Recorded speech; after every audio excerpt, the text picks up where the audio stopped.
मित्रों, क्या आप जानते हैं कि केवल एक कथा सुन लेने से आपके जीवन से हर दुख मिट सकता है?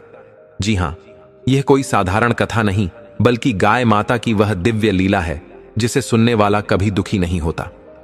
नमस्कार प्रिय दर्शकों, हर हर महादेव।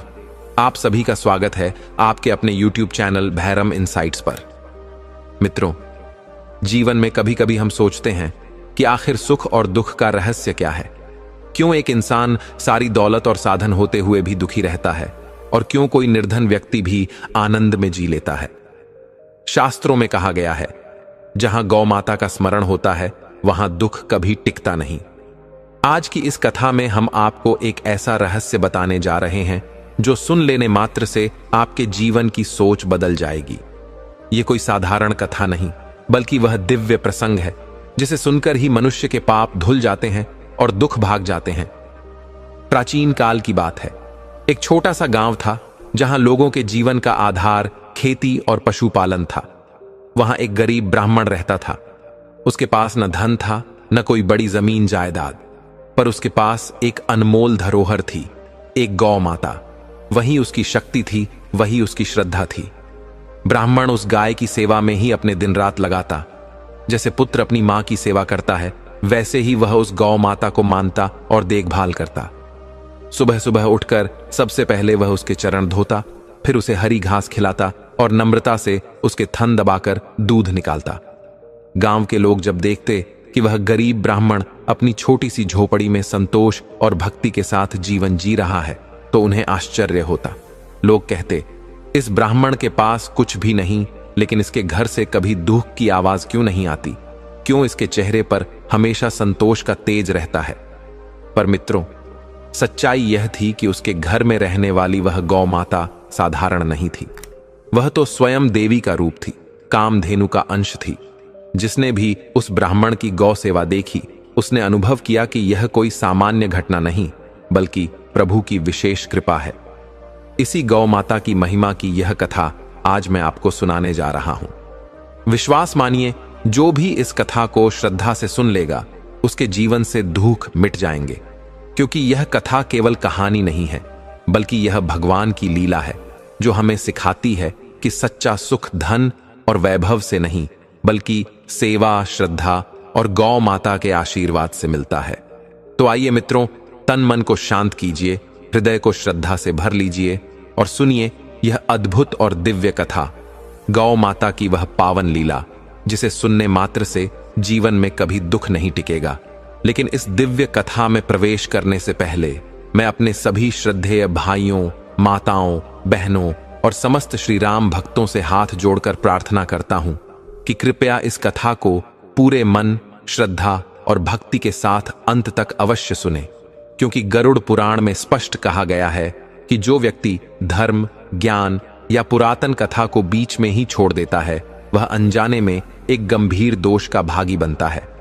अधूरी कथा केवल अधूरी बात नहीं होती, वह एक अधूरी आहुति की भांति होती है, जो यज्ञ को अपवित्र कर देती है और पुण्य की जगह पाप का रूप धारण कर लेती है। इसलिए यदि आप सच्चे सनातनी हैं, यदि आपके हृदय में श्री राम के प्रति अटूट भक्ति की ज्योति प्रज्वलित है, तो इस कथा को अंत तक सुने। साथ ही कृपया इस वीडियो को अभी लाइक करें और हमारे चैनल भैरम इनसाइट्स को सब्सक्राइब करना ना भूलें। नीचे कमेंट में पूरे भाव और समर्पण से जय श्री राम अवश्य लिखें, क्योंकि जहां भी श्री हरि का नाम गूंजता है, वहां अधर्म का विनाश और धर्म की स्थापना निश्चित होती है। तो आइए प्यारे दर्शक बंधु, अब किसी भी विलंब के बिना आरंभ करते हैं आज की यह अद्भुत, दुर्लभ और आत्मा को झकझोर देने वाली कथा, जो केवल सुनने की नहीं, जीवन में उतारने की है। यह उस समय की बात है जब भारत के पूर्वी भाग में वर्धनीपुरम नामक एक सुंदर और धर्मनिष्ठ राज्य था। वहां के राजा थे ब्रह्मदत्त, न्यायप्रिय, धर्मशील और भक्तों के आश्रयदाता। उनके राज्य में किसी चीज की कमी नहीं थी, न अन्न की, न धन की और न ही सुख शांति की। परंतु राजा के हृदय में एक टीस थी, संतान सुख का अभाव। 6 रानियों के होते हुए भी कोई संतान न होने के कारण उनका हृदय अक्सर व्याकुल रहता। एक दिन वे प्रभु के नाम का स्मरण करते हुए वन गमन के बहाने शिकार पर निकले। वापसी में जब वे एक ग्राम क्षेत्र से होकर लौट रहे थे, तभी भगवान की लीला ने उनकी जीवन दिशा ही बदल दी। एक पुरानी झोपड़ी के समीप उन्होंने एक कन्या को देखा। धूप में तपता उसका मुख, भूसे में उलझे केश, मिट्टी से सना शरीर, लेकिन उस सादगी में ऐसा तेज और दिव्यता थी कि राजा ठिठक गए। वह किसी साधारण किसान की कन्या प्रतीत होती थी, परंतु उसमें कोई अलौकिक तेज था। राजा उसकी ओर देखते ही रह गए, मानो समय थम गया हो और हृदय में कोई गूंज उठी हो। राजा ने तुरंत अपने सैनिकों से कहा, इस कन्या के बारे में पता लगाओ। कुछ समय बाद सैनिक एक वृद्ध ब्राह्मण को ले आए जो ज्योतिष शास्त्र में पारंगत था। राजा ने हाथ जोड़कर पूछा, क्या जानते हो इस कन्या के बारे में? ब्राह्मण ने श्रद्धा से उत्तर दिया, महाराज, इसका नाम शिवकर्णी है। यह कन्या अत्यंत पुण्यशाली और भाग्यवती है। इसकी कुंडली कहती है कि इसके गर्भ से जुड़वा संतानें जन्म लेंगी, एक पुत्र और एक पुत्री, और वह पुत्र ऐसा होगा जिसके माथे पर चंद्रमा होगा और हथेली पर तारे होंगे। राजा के नेत्रों में प्रभा दौड़ गई। उन्होंने न कोई विलंब किया, न कोई संशय। उसी दिन शिवकर्णी से विवाह कर उन्हें महल ले आए। लेकिन महल की अन्य रानियां इस नव विवाह से प्रसन्न नहीं थीं। वे ईर्ष्या और जलन से भर उठीं, तरह तरह की कटु बातें करने लगीं। परंतु अब राजा केवल ईश्वर के संकेत और भविष्य के तेजस्वी संतान के विषय में सोचते थे। रात्रि को जब राजा पहली बार शिवकर्णी के कक्ष में आए तो वह विनम्रता से आंखें झुकाए खड़ी थीं। जो कन्या अब तक खेतों की पगडंडियों पर चली थी, वह अब राजमहल के संगमरमर पर खड़ी थी। भय और संकोच से उसके चरण कांप रहे थे। राजा ने करुणा से कहा, हे रानी, मैंने तुमसे विवाह इसलिए किया क्योंकि तुम्हारे भाग्य में वे संतानें हैं जो इस राज्य को उज्जवल भविष्य देंगी। एक पुत्र जिसके माथे पर चांद और हथेली पर तारे होंगे। मुझे पूरा विश्वास है, ईश्वर की कृपा से तुम इस राज्य को वह दीपक दोगी जिसकी मैंने वर्षों से प्रार्थना की है। इतना कहकर राजा ने प्रेम पूर्वक उसके सिर पर हाथ फेरा। शिवकर्णी की आंखों से आंसू छलक उठे और उसने भरे गले से कहा, जी महाराज। समय आगे बढ़ा और जल्द ही शिवकर्णी की कोमल आंखों में मातृत्व का तेज दिखाई देने लगा। पूरे राज्य में संतान की आने वाली खुशी की चर्चा होने लगी। लेकिन तभी एक आवश्यक राज्यीय कार्य के लिए राजा को यात्रा पर जाना पड़ा। जाते जाते उन्होंने शिवकर्णी को अपने कक्ष में बुलाया और एक पवित्र वस्तु सौंपी, एक जादुई घंटी। राजा ने कहा, हे रानी, यह घंटी तुम्हारे पास रहेगी। जब तुम्हें लगे कि संतान जन्म का समय निकट है तो इसे बजा देना। मैं जिस भी स्थान पर रहूंगा उसी क्षण तुम्हारे पास पहुंच जाऊंगा, पर ध्यान रहे, इसे कभी मजाक में या बिना कारण मत बजाना। शिवकर्णी ने श्रद्धापूर्वक सिर झुकाकर कहा, जो आज्ञा महाराज। वह घंटी लेकर चली गई। परंतु यह भेंट केवल उनके बीच नहीं रही। महल की अन्य रानियां जो पहले ही शिवकर्णी से ईर्ष्या करती थीं, कक्ष के बाहर यह सब सुन रही थीं। अब जब उन्हें झांत हुआ कि राजा ने उसे घंटी के रूप में आस्था और उत्तरदायित्व की अमूल्य भेंट दी है, तो उनका क्रोध और ईर्ष्या और भी तीव्र हो गई। उन्होंने उसी क्षण एक भयानक षड्यंत्र रच डाला। कुछ ही समय बाद जब शिवकर्णी अपने कक्ष में आराम कर रही थी, वे सभी रानियां उसके महल की ओर चल पड़ीं। जब दासी ने आकर यह बताया कि रानियां पधार रही हैं, तो भोली शिवकर्णी तुरंत उठकर खड़ी हो गई। उसने श्रद्धा और नम्रता से उनका स्वागत किया। पटरानी मुस्कुराईं और कोमल स्वर में बोली, अरे बहन, ये सब सजावट और तामझाम क्यों? अब तू तो हमारी अपनी बहन है। दूसरी रानी ने भी प्रेम से कहा, संकोच मत किया कर, हम सब तेरी बड़ी बहनें हैं। भोली शिवकर्णी के भोले मन में थोड़ी देर के लिए यह भाव बैठ गया कि शायद रानियों का मन अब बदल गया है। उसे लगा कि अब वे सच में उससे स्नेह करने लगी हैं और वह उनकी बातों में आ गई। तभी पटरानी थोड़ा और पास आईं और बहुत मीठे स्वर में पूछ बैठीं, सुना है कि राजा ने तुम्हें कोई जादुई घंटी दी है? शिवकर्णी ने बहुत सीधी सादी भाषा में उत्तर दिया, जी हां, दी है। फिर एक और रानी ने पूछा, क्या सच में महाराज उसे बजाते ही तुम्हारे पास आ जाते हैं? शिवकर्णी ने मासूमियत से उत्तर दिया, उन्होंने तो यही कहा है। इतना सुनते ही पटरानी हंसते हुए बोली, अरे बावरी, तू अब भी छोटी है, इसलिए राजा ने तुझे ढांढस देने के लिए यह बात कही होगी। भला ऐसा कैसे हो सकता है कि घंटी बजे और राजा उड़कर आ जाएं? इतना कहकर सब रानियां एक साथ जोर जोर से हंसने लगीं। शिवकर्णी शर्म से चुपचाप सिर झुकाकर खड़ी रह गई। उसकी मासूमियत पर सबने हंसी उड़ाई, पर उसने किसी को कुछ नहीं कहा। फिर एक रानी ने आंखों में शरारत भरकर कहा, अरे एक बार घंटी बजाकर देख तो सही। अगर वाकई राजा जी आ गए तो हम मान लेंगे कि बात सच है। बस एक बार आजमा ले। शिवकर्णी थोड़ा सकुचाई, कुछ बोलने ही वाली थी कि दूसरी रानी बोल पड़ी, अरे हमारे सामने थोड़े ना बजाएगी। अगर सच में राजा आ गए और हमें देख लिया तो कहेंगे रानियां दूध पिलाने लगीं छोटी रानी को। सब हंसती हुई बाहर चली गईं, पर उनके शब्द पीछे एक उलझन छोड़ गए। भोली शिवकर्णी का मन अब बेचैन हो उठा था। अब उसके भीतर उठ रही थी एक जिज्ञासा, क्या सच में राजा जी आ सकते हैं या वह केवल एक दिलासा था? उसने बहुत धीरे से घंटी निकाली, उसे देखा, फिर कांपते हाथों से हल्के स्वर में घंटी बजा दी। और अगले ही पल जैसे हवा की दिशा बदल गई, एक कंपन सी हवा में उठी और राजा ब्रह्मदत्त सामने प्रकट हो गए। शिवकर्णी की सांसें थम गईं, आंखें खुली की खुली रह गईं। उसे विश्वास नहीं हो रहा था कि यह वास्तव में सत्य है। वह घबराकर बोली, जी वो तो बस। राजा ने थोड़ा गंभीर होकर कहा, देखो आगे से बिना कारण घंटी मत बजाना, यह कोई खेल नहीं है। और फिर अगले ही पल वे हवा में विलीन होकर अंतर्धान हो गए। अगले दिन जब सूरज की पहली किरण महल के पत्थरों पर पड़ी, फिर वही रानियां उपस्थित हो गईं, चेहरों पर झूठी मुस्कान और मन में नई चालें। पटरानी ने पूछा, कल तूने घंटी बजाई थी क्या? शिवकर्णी ने धीरे से सिर हिलाया और सरलता से बोली, हां, और राजा जी सच में आ भी गए। एक रानी ने मुंह चढ़ाकर कहा, अरे पास ही होंगे इसलिए आ गए होंगे। अब तो खबर यह है कि वो ताम्रलिप्ति पहुंच चुके हैं। जानती है कहां है ताम्रलिप्ति? शिवकर्णी ने भोलेपन से सिर हिलाकर कहा, नहीं। दूसरी रानी ने ठहाका मारते हुए कहा, समुद्र के किनारे है, बहुत दूर, कई दिनों की दूरी पर। अब अगर घंटी बजाएगी तो कोई नहीं आएगा। राजा तो अब तुझसे मुंह मोड़ चुके हैं। उनके शब्दों ने भोली शिवकर्णी के मन में डर का बीज बो दिया। तभी पटरानी ने हाथ उठाकर सबको शांत किया और मुस्कुराकर बोली, अब बस भी करो, बच्ची को और मत डराओ। घंटी इसकी, मर्जी भी इसकी। सब रानियां हंसती खिलखिलाती बाहर निकल गईं, पर उनकी बातें कांटे सी चुभ गईं। अब भोली शिवकर्णी जाकर महल के एक पुराने कोने में बैठ गई, उसी आशंका के साथ, क्या फिर से वह गलती करूं या नहीं। लेकिन मन में डर का साया गहरा हो चुका था। रानियों के झूठे शब्दों का विष असर कर रहा था। उसने फिर कांपते हुए हाथों से घंटी उठाई और भीतर की उलझनों, भय और आशा के साथ फिर से घंटी बजा दी।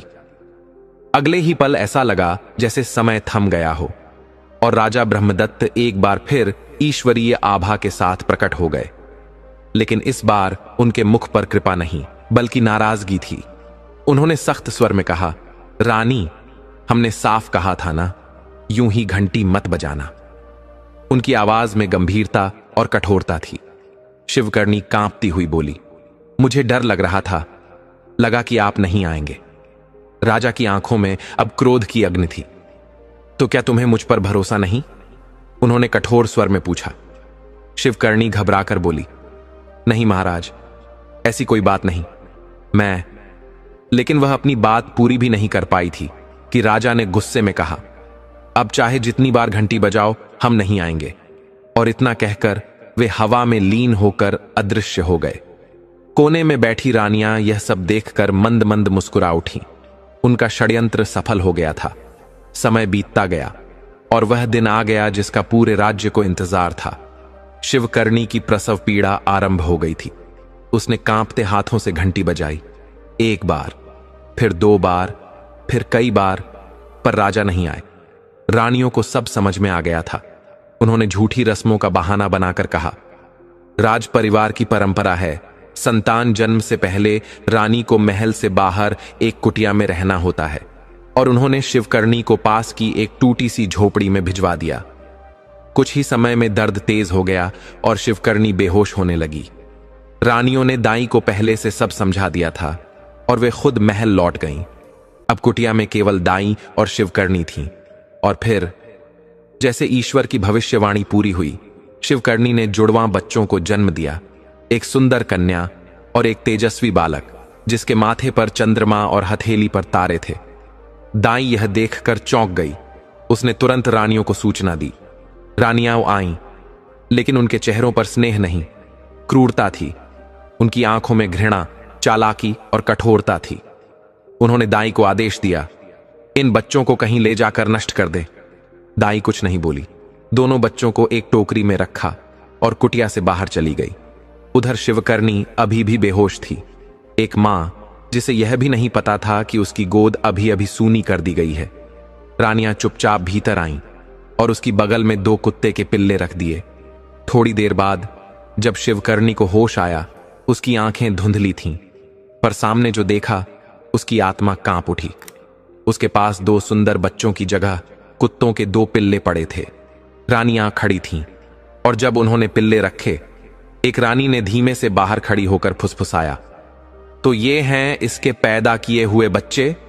दूसरी ने आंखें घुमाकर कहा, अब राजा जी खुद देखेंगे और समझ जाएंगे कि ये रानी नहीं, कोई मनहूस बला है। उसी समय जैसे हवाओं ने करवट ली और दरवाजे पर भारी कदमों की आहट सुनाई दी। राजा ब्रह्मदत्त आ गए थे।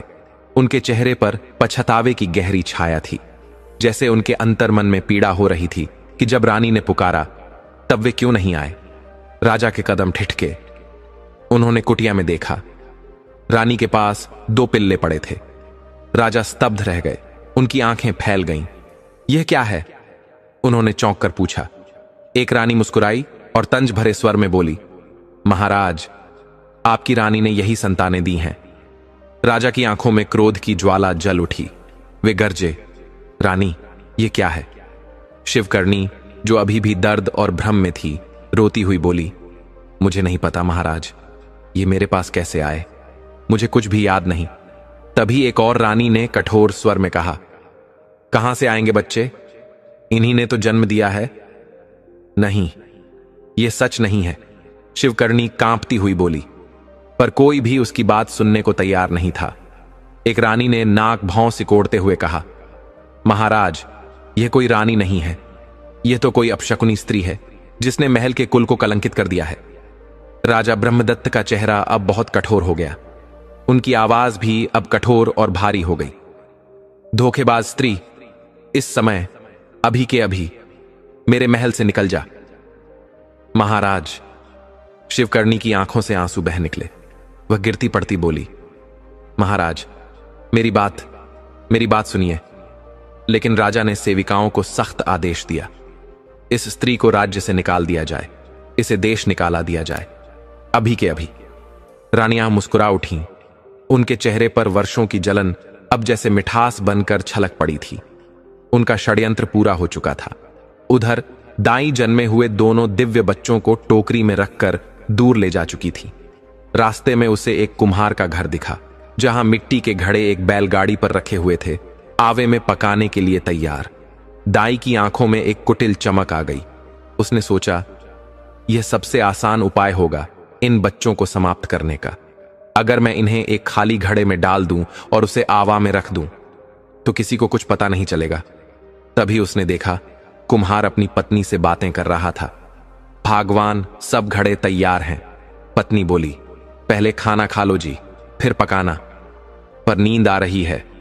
कुम्हार थके स्वर में बोला, तो खाना खाकर आराम से सो जाओ। पत्नी ने प्यारी मुस्कान के साथ कहा। कुम्हार ने चाक किनारे रखा और बोला, शाम को आवा जलाकर सब पकाएंगे। पकाना तो है, लेकिन अब बुढ़ापे में यह सब भारी लगता है। उसने माथे का पसीना पोंछते हुए कहा। पत्नी ने मुस्कुराते हुए छेड़ते हुए कहा, कितनी बार कहा, बुढ़े हो गए हो, अब थोड़ा कम काम किया करो। लेकिन नहीं, हर बार जवान बनने निकल पड़ते हो। धूप में तपते आंगन में खड़ा कुम्हार थोड़ा सीधा हुआ, जैसे कोई योद्धा मैदान में उतरने से पहले कमर सीधी करता हो। वह बोला, अरे हट, अभी से बुढ़ा कहां हो गया हूं, 50 का भी नहीं हुआ हूं, और बुढ़ा मर्द तो 60 के बाद भी बल्ले बल्ले करते हैं, सुना नहीं? उसकी पत्नी, जो वहीं पास में घड़े सुखा रही थी, पलटी और बोली, होंगे कहीं, लेकिन तुम तो अभी से ऐसे दिखते हो कि 60 वाले भी तुम्हें बाऊजी कह दें। कभी आईना देखा है? कुम्हार ने हंसी रोकते हुए अपनी छाती ठोकी। बचपन में मैं 100 दंड बैठक लगाता था, बिना रुके। पत्नी ने ताना मारा। हाँ, और कुल मिलाकर 1.5 पसली ही थे। तुम्हारे जैसे को तो देख, पेड़ पर बैठा बंदर भी गिर पड़े। वो हंसा और बोला, जवानी में बड़ा सजीला था मैं। पत्नी ने फिर ताना मारा। कब था वो जमाना? मैंने तो ऐसा ही देखा है, झुर्रियों वाला सजीला। कुम्हार ने गुस्से की नकल करते हुए कहा, तूने ही तो सारा खून चूस लिया मेरा, और अब उलाहना भी देती है। पत्नी मुस्कुराई और बोली, सही कह रहे हो जी, मैं ही चूसती हूं खून तुम्हारा, और अब भी कर रही हूं। जैसे मच्छर भिन भिनाता है वैसे ही तुम भी। और तुम क्या हो? एक मक्खी हो। एक बार चिपकी तो छूटने का नाम ही नहीं लिया। कुम्हार हंसते हुए बोला, चल हट, बहुत बकवास हो गई, अब अंदर चलो, धूप में खड़े खड़े कहीं पिघल ही ना जाओ। पत्नी ने घड़े उठाते हुए हंसकर कहा, मैं तो पूरे दिन धूप में रह सकती हूं, मैं तेरे जैसी बूढ़ी नहीं हूं अभी। कुम्हार मुस्कुराकर बोला, पहले खुद को देख तो सही, बुढ़ा बोल रही है मुझे, तू भी तो मेरी उम्र की ही है। पत्नी खिलखिलाकर बोली, बिल्कुल सही कह रहे हो, बूढ़े की बीवी भी तो बुढ़िया ही होगी। कहानियों में सुना था कि अप्सराएं भी बूढ़े ऋषियों से ब्याह कर लेती थीं, पर भगवान ने मुझे उल्टा ही भेज दिया, अप्सरा की जगह दी कुम्हारनी। कुम्हार हंसते हुए बोला, और तुम कौन सी सुंदरता की देवी हो? हाँ, मुसीबत की देवी जरूर हो। अब जरा जल्दी खाना बना दो, नहीं तो तेरा जवान पति भूख से बेहोश हो जाएगा। पत्नी मुस्कुराई, कहां गई तुम्हारी जवानी? दोपहर के 2 बजे ही भूख से कांपने लगे हो, क्या जवानों को भूख नहीं लगती? कुम्हार धीरे से आंखें मलते हुए बोला, अब नींद भी आने लगी है। पत्नी हंसते हुए बोली, चलो अच्छा, खाना लगाती हूं, आओ मेरे राजा बाबू। और दोनों हंसते झगड़ते घर के अंदर चले गए। थोड़ी देर बाद जब दोनों थोड़ा सुस्ताकर बाहर निकले, कुम्हार की नजर घड़ों पर पड़ी। वे घड़े इतने सुंदर, इतने चमकदार थे कि लगा कोई देवता उन्हें अपने हाथों से गढ़ गया हो। कुम्हार चौंक गया, मैंने तो आवा जलाया ही नहीं, फिर ये घड़े पके कैसे? पत्नी भी चौंक कर बोली, तो फिर ये चमक कहां से आई? कुम्हार सोच में पड़ गया। तभी एक घड़े से हल्की नीली रोशनी निकलती दिखाई दी, जैसे उसमें रात के तारे बंद हों। उसने धीमे से कहा, देखो, इस घड़े से रोशनी आ रही है। दोनों भागकर उस घड़े के पास पहुंचे। कुम्हार ने जैसे ही वह घड़ा उठाया, उसकी सांसें थम गईं। उस घड़े के अंदर एक नन्हा बालक था।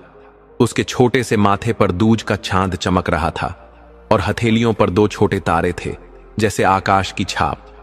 पत्नी के होंठ कांप गए। हे भगवान, यह बच्चा इस घड़े में कैसे आया? कुम्हार ने तुरंत दूसरा घड़ा उठाया। इस बार उसमें एक नन्ही सी कन्या थी, जो नींद में मुस्कुरा रही थी। पत्नी ने फुसफुसाकर कहा, यह लड़की भी घड़े से मिली है, कितनी प्यारी है। कुम्हार दोनों बच्चों को देखता रहा, ऐसे सुंदर, ऐसे शांत, ऐसे दिव्य, जैसे स्वर्ग की कोई रचना मिट्टी में आकर बस गई हो। वह बोला, मुझे लगता है ये दोनों जुड़वां भाई बहन हैं। उसकी आवाज में आश्चर्य था, डर भी, पर श्रद्धा भी। पत्नी ने धीरे से कहा, हां, सही कह रहे हो, लेकिन अब मेरी गोद में 2 सूरज उग चुके हैं, एक जिसके माथे पर चांद है, और एक जो उस चांद की रोशनी में तारा बनकर चमक रही है। कुम्हार कभी उस बच्चे के माथे को देखता, कभी उस घड़े को, और फिर धीरे से बोला, लगता है ये घड़े इस चांद की रोशनी से ही पक गए हैं। देखो ना, दिन में भी कैसी चमक है, रात को तो पूरा आंगन जगमगा उठेगा। पत्नी की आंखें नन्ही बिटिया पर टिक गईं। ये कितनी सुंदर है, जैसे किसी चित्रकार की कल्पना हो। दोनों उस पल भूल ही गए कि ये बच्चे कहां से आए और वे कौन हैं। कुम्हार ने धीमे से पूछा, पर हम इन बच्चों का करेंगे क्या? एक पल शांति छा गई। फिर पत्नी ने बहुत सहज भाव से कहा, रखेंगे इन्हें अपने पास, अपने बच्चे बनाकर। बुढ़ापे में हमारा कौन है, अब यही तो हमारा सहारा है। कुम्हार थोड़ा हिचकते हुए बोला, पर ये हमारे नहीं हैं। पत्नी ने ममता भरे स्वर में कहा, तो क्या हुआ? अगर उनके माता पिता इन्हें ढूंढ ही रहे होते तो क्या ऐसे घड़े में छोड़ जाते इन्हें? कुम्हार चुप हो गया, फिर हौले से मुस्कुराकर बोला, इसका नाम रखेंगे चंद्रललाट इसके माथे पर चांद है ना? पत्नी ने प्यार से कहा। और इसका नाम होगा तारिका, चांद की बहन। कुम्हार हंस पड़ा। वाह रीतू, नाम तो ऐसे रख रही है जैसे कोई पंडिताइन हो। फिर अचानक वह गंभीर हो गया। लेकिन लोगों को क्या बताएंगे? ये बच्चे हमारे कैसे हुए? पत्नी ने उसकी ओर देखकर कहा। कौन जानता है हमें यहां? हमें तो अभी महीना भी नहीं हुआ इस गांव में आए। जो पूछेगा कह देंगे भगवान ने भेजे हैं। जैसे मिट्टी से घड़े मिलते हैं, वैसे किस्मत से बच्चे भी मिलते हैं। कुम्हार ने सहमति में सिर हिलाया। फिर बोला, चंद्र के माथे पर कपड़ा बांध देंगे, कोई देख न ले उस चांद को, नहीं तो बात फैल जाएगी।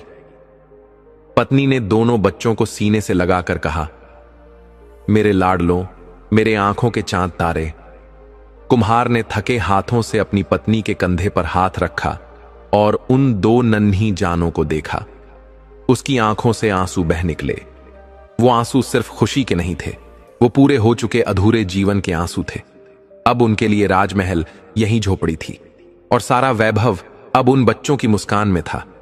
चंद्र ललाट और तारिका, दो नाम, दो रोशनियां जो हर सुबह उस आंगन को मां, बाबूजी कहकर प्रभु का आशीर्वाद बना देती थीं। जब कुम्हार घड़े बनाता तो चंद्र और तारका रेंगते हुए उसके पास आ जाते। वे उस गीली मिट्टी को खेल का खिलौना समझते। चंद्र हमेशा की तरह थोड़ा जिद्दी था। कभी वह घड़ा उठाने की कोशिश करता तो तारका उसकी नकल करती। थोड़ी ही देर में दोनों सिर से पांव तक मिट्टी में लिपट जाते। तभी कुम्हारिन दौड़ती हुई आती, बनावटी गुस्से में डांटती, फिर हंसते हुए दोनों को अपनी गोद में भर लेती। यही था उनका जीवन, यही थी उनकी छोटी सी दुनिया। अब कुम्हार ज्यादा घड़े नहीं बनाता था। उसे अब पैसे की नहीं, वक्त की कद्र थी और वो हर पल अपने लाडलों के साथ बिताना चाहता था। दिन ढलते, जब चंद्र और तारका सो जाते तो दोनों माता पिता चुपचाप बैठकर उन्हें निहारते रहते, जैसे कोई प्रभु की बनाई सुंदरतम मूर्ति देख रहे हों। चंद्र के माथे पर जो चांद चमकता था वह अब एक रहस्य बन चुका था। उसे हमेशा कपड़े से ढंका जाता और उससे कहा जाता, असली राजकुमार हमेशा सिर पर टोपी रखते हैं। उस मासूम को क्या पता, वह सच में एक राजकुमार ही था। साल बीतते गए और दोनों बच्चे बड़े होने लगे।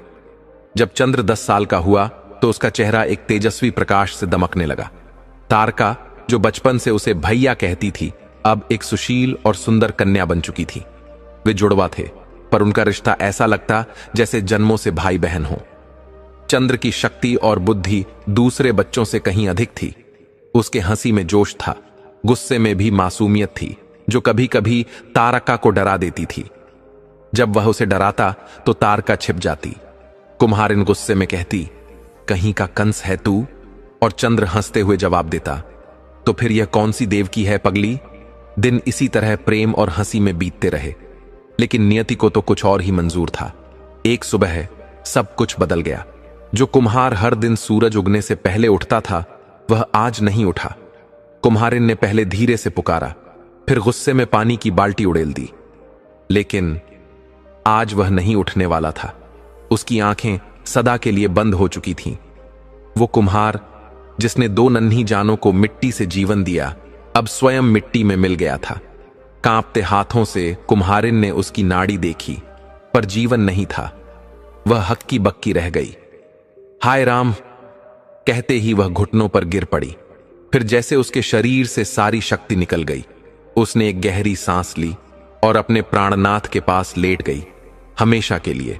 जब चंद्र ललाट और तारका दौड़ते हुए अंदर आए, उन्होंने जो देखा उसने उनकी दुनिया को हिला दिया। पिता की बंद आंखें, मां निढाल पड़ी। दोनों इस संसार को छोड़ चुके थे। वे दोनों वहीं जमीन पर बैठकर धीरे धीरे सिसकते रहे, जैसे तूफान में दो नन्ही नावें बहती रह गई हों, अकेले, डरे हुए, टूटे हुए। चंद्र ने अपने आंसू पोंछे, खुद को संभाला और मां पिता की अंतिम विदाई की तैयारी शुरू की। उसी ने मुखाग्नि दी, हर संस्कार निभाया, और उस श्मशान की आग में सिर्फ दो शरीर नहीं जले, उसका बचपन भी राख बन गया। तारका उसका कंधा थामे रो रही थी, भैया हम अनाथ हो गए। उसकी सिसकियां जैसे पहाड़ की चट्टानों पर टूटती जा रही थीं। चंद्र ने उसके गाल पर आंसू पोंछे और कहा, बहन भाग्य से बड़ा कुछ नहीं होता, लेकिन तेरा भैया जिंदा है ना, अब तुझे कोई दुख नहीं छू सकता। उसने सामान बांधा, पुराने बर्तन बेचे, मिट्टी की अपनी दुनिया को प्रणाम किया और तारका का हाथ पकड़कर कस्बे की ओर चल पड़ा। कल जो चंद्र शरारती था, आज उसकी चाल में जिम्मेदारी थी, आंखों में संकल्प था, चेहरे पर थकी हुई शांति थी। जब वे कस्बे पहुंचे, कुछ व्यापारी उन्हें देखकर रुक गए। एक किशोर, साथ में छोटी बहन और पीठ पर एक गठरी। दृश्य ही ऐसा था। चंद्र ने सीधी आंखों से उन्हें देखा और सच सच सब कुछ बता दिया। फिर हाथ जोड़कर बोला, अगर कोई छोटा मोटा काम मिल जाए और सिर छुपाने को जगह, तो हम जीवन भर आपका आभार मानेंगे। व्यापारियों का दिल पिघल गया, पर उन्होंने देखा कि इस लड़के की आंखों में भीख नहीं, आत्मसम्मान था। उनमें से एक सज्जन बोले, बाजार में एक खाली मकान है, हम उसमें तुम्हें रख देंगे।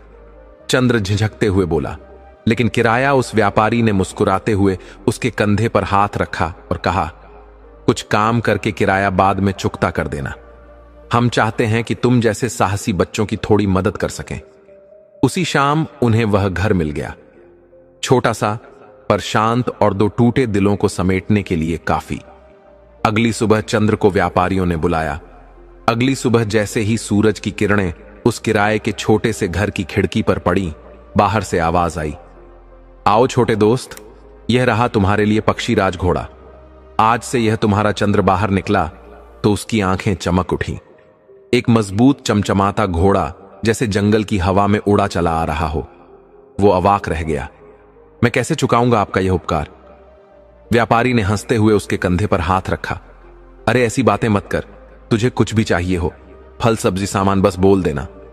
चंद्र की आंखों में संकोच था, पर कुछ काम दे दीजिए ना। व्यापारी सोच में डूबे।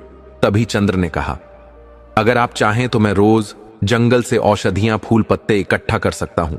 मुझे इनकी पहचान है, सब जानता हूं। एक बुजुर्ग व्यापारी ने मुस्कुराते हुए पूछा, कर लोगे? यह काम चंद्र के चेहरे पर आत्मविश्वास था। जरूर करूंगा, साथ में शिकार भी कर लाऊंगा। आपके किसी भी काम आ सकूं तो अच्छा लगेगा। वो बुजुर्ग हंसते हुए बोले, बस कर, अब ऐसी बातें मत कर। यह कोठरी मेरी है। अगर तेरे जैसे बच्चों की मदद नहीं कर सके तो इस धन संपत्ति का क्या मोल? तुझे किराए की कभी चिंता नहीं करनी। फिर एक और व्यापारी ने कहा, रामू से बात कर लेते हैं, वो तुझसे औषधियां ले लेगा और पैसे देगा। हमें तो हर दूसरे दिन जरूरत पड़ती ही है। चंद्र बोला, पैसों का क्या करूंगा? आप सब कुछ दे ही देते हो। नहीं बेटा, एक बुजुर्ग ने धीमे से कहा, यह तुम्हारी मेहनत की कमाई है, अपने पास रखना। चंद्र ने मुस्कुराकर जवाब दिया, तो फिर इन्हीं पैसों से मैं किराया भी दूंगा। सब हंस पड़े। बड़ा जिद्दी है तू। और यहीं से शुरू हुआ चंद्र का नया जीवन। हर सुबह वह पक्षीराज पर सवार होकर जंगल जाता, अपनी आंखों से औषधियां चुनता, पेड़ों की छांव में बूटियां खोजता और कुछ जरूरी शिकार भी करता। फिर दिन ढलने से पहले लौट आता। कभी कभी उसकी पीठ पर शिकार बंधा होता, तो कभी घोड़े की थैली में जड़ी बूटियों की भी खुशबू होती। जल्द ही वह और तारका पूरे कस्बे में लोकप्रिय हो गए। लोग उनके मधुर स्वभाव, उनकी सादगी और संस्कारों से बेहद प्रभावित थे। सब उसे उसके माथे पर बने चांद से पहचानते। उसके माथे पर वह चमकता चांद अब सबको सम्मोहित करता था। फिर एक दिन चंद्र अपने रोज के काम से लौट रहा था। पक्षीराज हवा में जैसे उड़ता हुआ दौड़ रहा था। जंगल की सरसराहट उसके कानों में संगीत की तरह गूंज रही थी। औषधियां इकट्ठा हो चुकी थीं और अब वह कस्बे की ओर बढ़ रहा था कि तभी जंगल में एक अलग सी खामोशी पसर गई। पत्तियां कांप उठीं। हवा में अजीब सी सनसनाहट दौड़ने लगी, जैसे कोई अज्ञात शक्ति जाग गई हो। अचानक वृक्ष झूमने लगे, उनकी शाखाएं एक दूसरे से टकराने लगी। पक्षी चित्कार करते उड़ चले और जानवर बिलों में छिप गए। उसी क्षण पास ही महाराज ब्रह्मदत्त शिकार के लिए वन में आए हुए थे। आज उनके साथ कोई सेवक नहीं था। घोड़े की टापों की गूंज जैसे पूरे जंगल की रगों में दौड़ रही थी। चंद्र का पक्षीराज घोड़ा पवन से भी तेज भाग रहा था, मानो किसी अनजाने भाग्य की ओर खींचा चला जा रहा हो। अचानक एक तेज झोंका आया और चंद्र की पगड़ी हवा में उछल गई। अगले ही पल उसका माथा उजागर हुआ और वहां उस पर था चांद, एक चमकता हुआ दूध या दूज का चांद। जैसे ही वह उजास फूटा, पूरा जंगल उस प्रकाश से नहा गया। पत्तियां चमक उठीं, तनों पर दूध जैसा नरम उजाला उतर आया और हवा जैसे एकदम थम सी गई। दूर खड़े महाराज ब्रह्मदत्त की आंखें चैदियां गईं। उन्होंने जैसे ही उस घुड़सवार को देखा, उनकी सांस अटक गई। माथे पर वही चांद वैसा ही जैसा वर्षों पहले उनके महल में ज्योतिषी ने भविष्यवाणी में कहा था। छोटी रानी के पुत्र के माथे पर जो चांद होगा वही उत्तराधिकारी बनेगा, वही राज्य का भाग्य बदलेगा। पर यह कैसे हो सकता है? वह लड़का कहां गया? क्या कोई भूल हुई थी? क्या कोई राज छिपा रह गया था? महाराज की सोचने की शक्ति जैसे सूखने लगी। आंखें धुंधला गईं और वह तुरंत महल लौट पड़े। अगले दिन से उनका स्वास्थ्य तेजी से गिरने लगा। वैद्यराज दिन रात दवाइयों और जड़ी बूटियों से उनकी सेवा में जुटे थे। सूचना मिलते ही महल की छहों रानियां व्याकुल होकर उनके कक्ष में पहुंची। महाराज मुंह खोकर एक आसन पर बैठे थे। चेहरा पीला, माथे पर गहरी लकीरें और आंखों में अनकहा तूफान। क्या हुआ महाराज? एक रानी ने धीरे से पूछा, लेकिन जवाब में बस एक थकी हुई सांस निकली। कुछ नहीं महारानी, आप चिंतित लगते हैं, दूसरी रानी ने कहा। और फिर एक एक कर सभी रानियां उनकी आंखों में झांकने लगीं, जैसे उनकी चुप्पी को पढ़ने की कोशिश कर रही हो। महाराज ने गहरी सांस ली और फिर धीरे धीरे बोले, कल जब हम आखेट को गए थे, वहां मुझे एक युवक दिखा, घोड़े पर सवार, और उसके माथे पर चांद था, ठीक वैसा ही जैसा हमें बताया गया था। वो चांद, वो चमक मैं जानता हूं, वो कोई धोखा नहीं था। सब रानियां हक्की बक्की रह गईं। पर ऐसा कैसे संभव है? एक ने पूछा। बाकी की आंखों में डर और उलझन एक साथ तैरने लगी। महाराज ने धीरे से सिर झुकाया और कहा, मुझे कुछ समझ नहीं आ रहा। कमरे में सन्नाटा पसर गया। केवल दीवारों की दरारों से आती हवा की धीमी सी सरसराहट सुनाई दे रही थी। कुछ देर बाद महाराज ने थके स्वर में कहा, अभी आप सब जाओ, मुझे कुछ देर एकांत चाहिए। रानियां चुपचाप वहां से निकल गईं। महल की दीवारें जैसे हिल गई हों। छहों रानियों के चेहरे सफेद पड़ गए थे, जैसे किसी ने उनके दिल की धड़कनें छीन ली हों। माथे पर चांद, वह तो सिर्फ एक ही बालक के भाग्य में लिखा था, छोटी रानी का पुत्र। पर उसे तो सालों पहले मार डालने का आदेश दिया गया था, और दाई ने कहा भी था कि दोनों बच्चों को घड़ों में रख आग में जला दिया गया है। फिर यह कैसे संभव है? कहीं कुछ छूट तो नहीं गया? कहीं वह लड़का बच तो नहीं गया? अगर राजा को सच पता चल गया तो सबका सर्वनाश तय है। उनका गुस्सा किसी को नहीं छोड़ेगा। एक गहरा सन्नाटा कमरे पर छा गया। एक एक कर रानियां आपस में फुसफुसाने लगीं। यह हुआ कैसे? दाई ने क्या सच में धोखा दिया? पर क्यों? वो तो बस एक नौकरानी थी, लेकिन महारानी ने सब कुछ चुप करवा दिया। उसकी आवाज सख्त थी। अब डरने का वक्त नहीं, सोचने और कुछ करने का वक्त है। सबसे पहले उस दाई को पकड़ कर लाओ, उससे सच उगलवाना ही होगा। उसी समय एक विश्वस्त सेवक को भेजा गया और अगले ही दिन वह कांपती हुई दाई महल में पेश कर दी गई।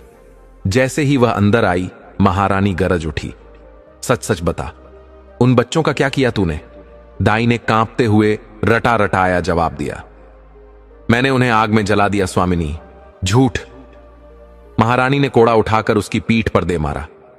वह लड़का जीवित है और हमें सब कुछ पता चल चुका है। दाई चीख पड़ी, मगर अब उसके झूठ पिघलने लगे थे। मैंने उन्हें कुम्हार के घड़ों में रख दिया था, वो आंच देने ही वाला था। और फिर महारानी की आंखों में गहरा शक और डर एक साथ तैरने लगा। उन्हें तो जल जाना चाहिए था। अबे मूर्ख महारानी, फिर गर्जी, उस लड़के का माथा चमक रहा है जंगल में। तू सोच, क्या सच में वह मरा था? दाई के होंठ सूखने लगे। वह घुटनों पर गिर गई। मुझे एक और मौका दो स्वामिनी, मैं पता लगा कर आऊंगी। वचन है, उसे ढूंढ लाऊंगी। उसकी आंखों में अब डर के साथ मौत का साया था। महारानी ने एक ठंडी सांस ली और कहा, जा, और याद रख, अगर तू खाली हाथ लौटी तो इस बार कोड़े नहीं, अग्नि तुझे निगलेगी। दाई अपनी जान बचाकर महल से निकल गई। अगली सुबह जब सूरज की पहली किरण धरती को छू रही थी, दाई दबे पांव उस कुम्हार की झोपड़ी तक पहुंची, जहां बरसों पहले उसने 2 मासूम बच्चों को मौत के हवाले करने की साजिश रची थी। मगर कुम्हार अब इस दुनिया में नहीं था। वह तो कब का गुजर चुका था और उसके बच्चे भी अब दूसरे कस्बे में बस गए थे।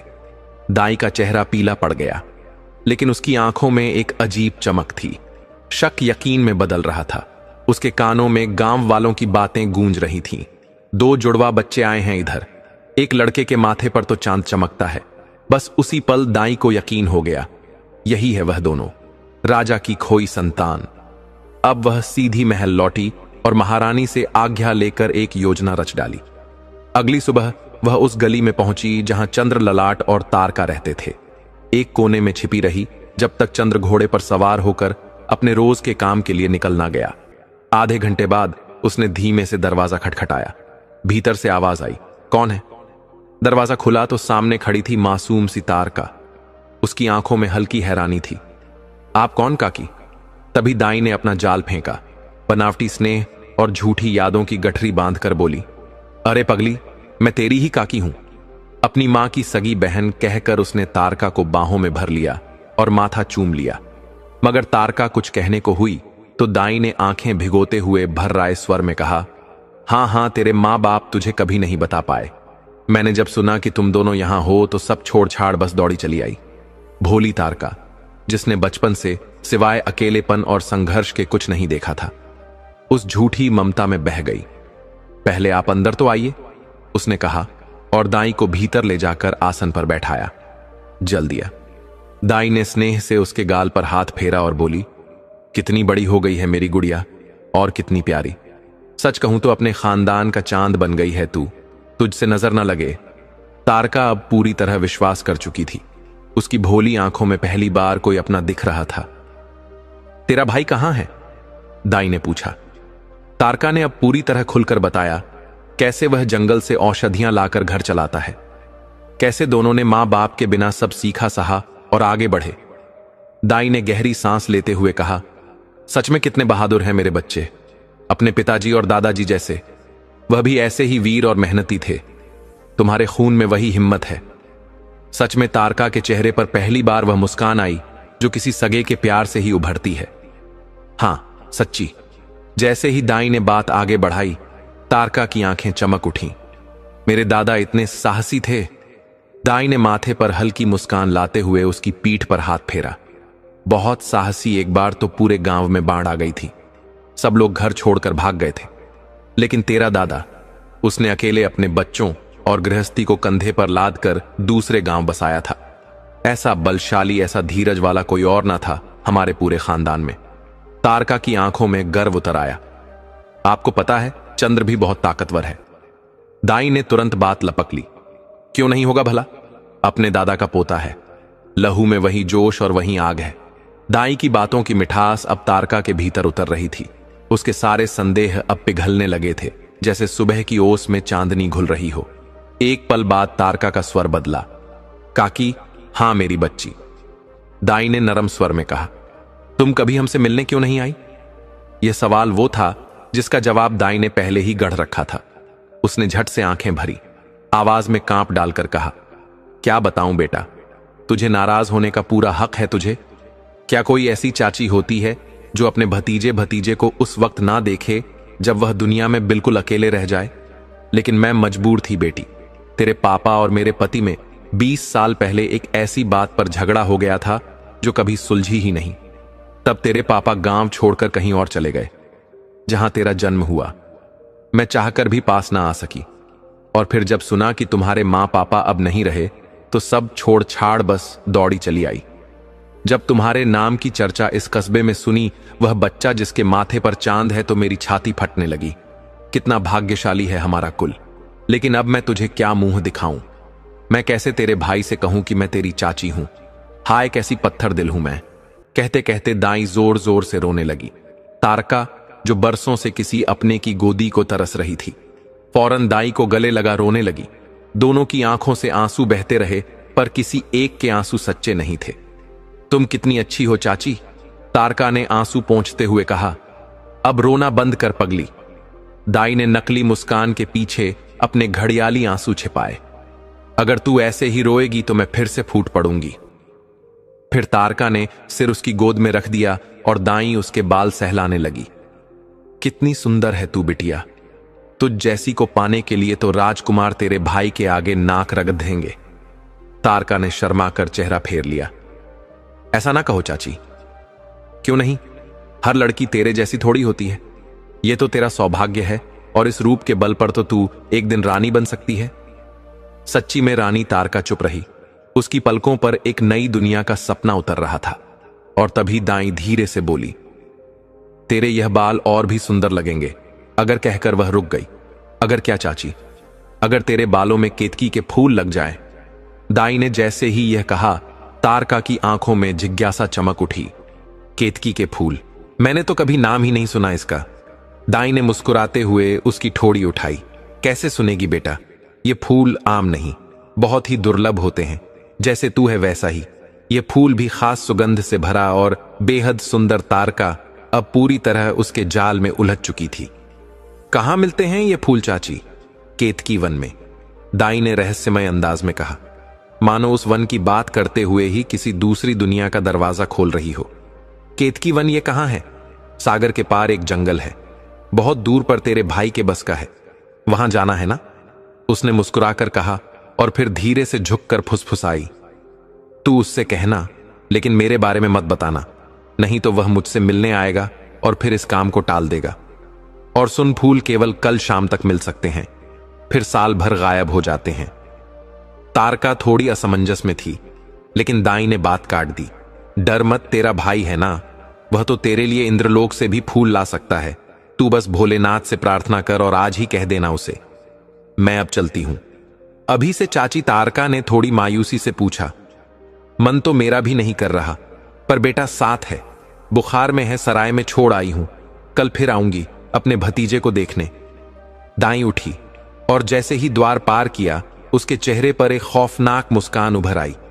उसे पूरा यकीन था कि लड़का अगर केतकी वन तक पहुंच भी गया तो वहां के राक्षस उसे जिंदा नहीं छोड़ेंगे, और रही बहन तो उसे तो किसी और तरह से निपटा ही देगी। उधर शाम को चंद्र लौट कर आया, पसीने से भीगा हुआ पर मुस्कुराता हुआ। तारका ने बड़े स्नेह से खाना परोसा। क्या बात है बहन, आज तो बड़ा स्वादिष्ट खाना बनाया है, चंद्र ने मुंह में कौर डालते हुए कहा। क्यों, मेरा भैया मुझसे प्रेम नहीं करता? तारका ने मासूमियत से पूछा। सचमुच करता हूं, चंद्र ने हंसते हुए कहा। फिर एक बात कहूं, तुझे कुछ चाहिए है ना? चंद्र ने उसकी आंखों में झांकते हुए कहा। बोल, क्या चाहिए? तुझे भैया से क्या शर्म? तारका थोड़ी झेप गई, पर फिर धीमे से बोली, मुझे केतकी के फूल चाहिए। केतकी के फूल? चंद्र ने चौंक कर पूछा, जैसे किसी प्राचीन रहस्य का दरवाजा अचानक खुल गया हो। हां, तारका ने थोड़ी शरारत से मुस्कुराते हुए कहा। बस चाहिए, मुझे बहुत मन है मेरा, लेकिन कहां मिलते हैं? यह चंद्र अब थोड़ा थोड़ा गंभीर हुआ। केतकी वन में सागर के बीचों बीच एक पगडंडी है जो सीधे वहां तक जाती है, लेकिन ध्यान रखना, फूल सिर्फ कल शाम तक ही खिलते हैं। फिर पूरे साल नदारद तारका की आंखों में मासूम जिद चमक रही थी और चंद्र बस देखता रह गया।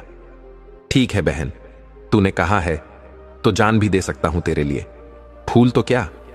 यह कहते हुए उसने उसे बाहों में भर लिया। मेरे प्यारे भैया। तारका ने भावुक होकर उसका सीना थाम लिया और चंद्र उसके बालों में हाथ फेरते हुए मन ही मन मुस्कुरा उठा। सूरज की पहली किरण अभी धरती पर पड़ी भी ना थी कि चंद्र तैयार होकर निकल पड़ा। कमर में चमचमाती तलवार, पीठ पर तरकश, हाथ में धनुष और साथ में कुछ सूखे मेवे व चावल उसका घोड़ा जैसे पंख लगाकर उड़ रहा हो। शहर, गांव, खेत सब पीछे छूटते गए और कब 3 घंटे निकल गए उसे पता ही नहीं चला। सूरज अब सिर के ऊपर आ गया था, लेकिन चंद्र की आंखों में थकान का नामो निशान नहीं था। धीरे धीरे रास्ता जंगल में बदलने लगा। पेड़ इतने घने कि धूप की एक रेखा तक नीचे ना आ सके। जैसे जैसे वह भीतर गया, जंगल एक रहस्यमय सन्नाटे से भरता चला गया और तभी उसकी नजर एक राक्षसी पर पड़ी। वह बहुत लंबी और काली, जैसे कोयले की बनी हो। उसके बाल पेट तक लटक रहे थे और 2 विशाल दांत बाहर निकले थे, जैसे हाथी के हों। मगर अजीब बात यह थी कि उसका चेहरा डरावना होते हुए भी मासूम सा लग रहा था। चंद्र को उससे डर नहीं लग रहा था। तभी उसके दिमाग में एक चाल आई। उसने घोड़ा मोड़ा और पास के जंगल में जाकर 3-4 हिरणों का शिकार किया। फिर उन्हें रस्सी से बांधकर उसी राक्षसी की ओर बढ़ा। दूर से ही हाथ जोड़कर बोला, बुआ प्रणाम। राक्षसी चौंक गई। कौन है तू और मुझे बुआ क्यों बुला रहा है? चंद्र ने बड़ी मासूमियत से जवाब दिया, बचपन में मां के साथ आपको देखा था, आप ही तो मेरी बुआ हैं। देखिए, आपके लिए तोहफा लाया हूं। और उसने हिरणों की ओर इशारा किया। राक्षसी एक पल को हकीकत और भ्रम के बीच डोलती रही, लेकिन फिर जैसे उसके भीतर का लालच जाग गया, उसने खुशी से उन हिरणों को गटक डाला और बोली, वाह रे मेरे भतीजे, तू तो सीधा दिल में उतर गया। अब बता क्या चाहिए। चंद्र ने मन ही मन हंसी रोकी। ये लोग इतने भोले भी हो सकते हैं, कभी सोचा न था। फिर बोला, बुआ, मुझे केतकी वन जाना है, मेरी बहन के लिए केतकी के फूल लाने हैं। राक्षसी के चेहरे पर एक पल को संदेह की लकीर आई, फिर मुस्कुराते हुए बोली, तू तो बड़ा वीर निकला। अच्छा सुन, थोड़ा और आगे सागर के पास मेरा भाई मिलेगा, वहीं तुझे आगे का रास्ता बताएगा। जाओ, सफल हो, यही आशीर्वाद है। चंद्र ने सिर झुकाया और बुआ को प्रणाम कर घोड़े की लगाम खींच दी। केतकी वन अब अधिक दूर नहीं था। बहुत बहुत धन्यवाद बुआ, चंद्र ने हंसते हुए कहा और घोड़े पर चढ़ गया। अब चलता हूं, लेकिन वादा है दोबारा मिलने जरूर आऊंगा। राक्षसी ने अपने विशाल हाथ उठाए और आवाज में प्यार था। ठीक है भतीजे, आते रहना, अपनी बुआ को मत भूलना। चंद्र ने मुस्कुराकर हाथ हिलाया और उसकी बुआ उसे तब तक देखती रही जब तक वह आंखों से ओझल न हो गया। घोड़ा अब एक नई दिशा में बढ़ चला था। सामने एक और घना वन था। वहीं पुरानी युक्ति दोहराई, कुछ हिरणों का शिकार किया, उन्हें बांधा और अगले मोड़ पर अपने राक्षस चाचा की ओर बढ़ा। चाचा जी बुआ से भी लंबे, उनके बाल गुच्छों में लटकते हुए और चेहरा ऐसा जैसे किसी बाल कथा का भोला भाला राक्षस। लेकिन चंद्र को तो अब तक समझ आ गया था कि इन लोगों को मूर्ख बनाना ज्यादा मुश्किल काम नहीं। प्रणाम चाचा जी, चंद्र ने ऊंची आवाज में कहा। बिल्कुल आत्मविश्वास के साथ राक्षस ने भौहें चढ़ाकर कहा, ओहो, तू कौन है जो मुझे चाचा कह रहा है। चंद्र ने वही कहानी दोहराई जो बुआ को सुनाई और फिर हिरणों की ओर इशारा करते हुए बोला, आपके लिए यह खास भोजन लाया हूं। राक्षस ने तो जैसे स्वर्ग का स्वाद छक लिया, हिरणों को देखते ही खाने लगा और बोला, वाह भतीजे, दिल खुश कर दिया। अब बता क्या चाहिए। केतकी वन जाना है, चंद्र बोला। राक्षस ने थोड़ी देर सिर खुजाया, फिर उसे पास बुलाकर कुछ कान में फुसफुसाया। एक रहस्यमय युक्ति। चंद्र की आंखें चमक उठीं। बस इतना ही मैं यह जरूर करूंगा चाचा, जाओ और सफल हो। राक्षस ने मुस्कुराकर उसे विदा दी। अब चंद्र पूरी तरह आश्वस्त था। दोपहर ढलने को थी और सूरज पश्चिम की ओर झुक रहा था, लेकिन वह जानता था कि उसे सूरज डूबने से पहले केतकी वन पहुंचना ही होगा, वरना फूल मुरझा जाएंगे। उसने मन ही मन कहा, चिंता मत कर बहन, तेरा भैया तेरे लिए फूल जरूर लाएगा। और उसने घोड़े को सरपट दौड़ा दिया। थोड़ी दूर चलकर उसके सामने एक गहरा कांटों से भरा जंगल आया। हर दिशा में सिर्फ कांचरी के पेड़ इतने घने कि ना घोड़ा चल सके, ना पैदल कोई रास्ता दिखे। पत्तों पर लंबे धारदार कांटे थे। एक गलत कदम और पूरा शरीर छलनी हो जाए। तभी चंद्र को याद आया चाचा का बताया उपाय।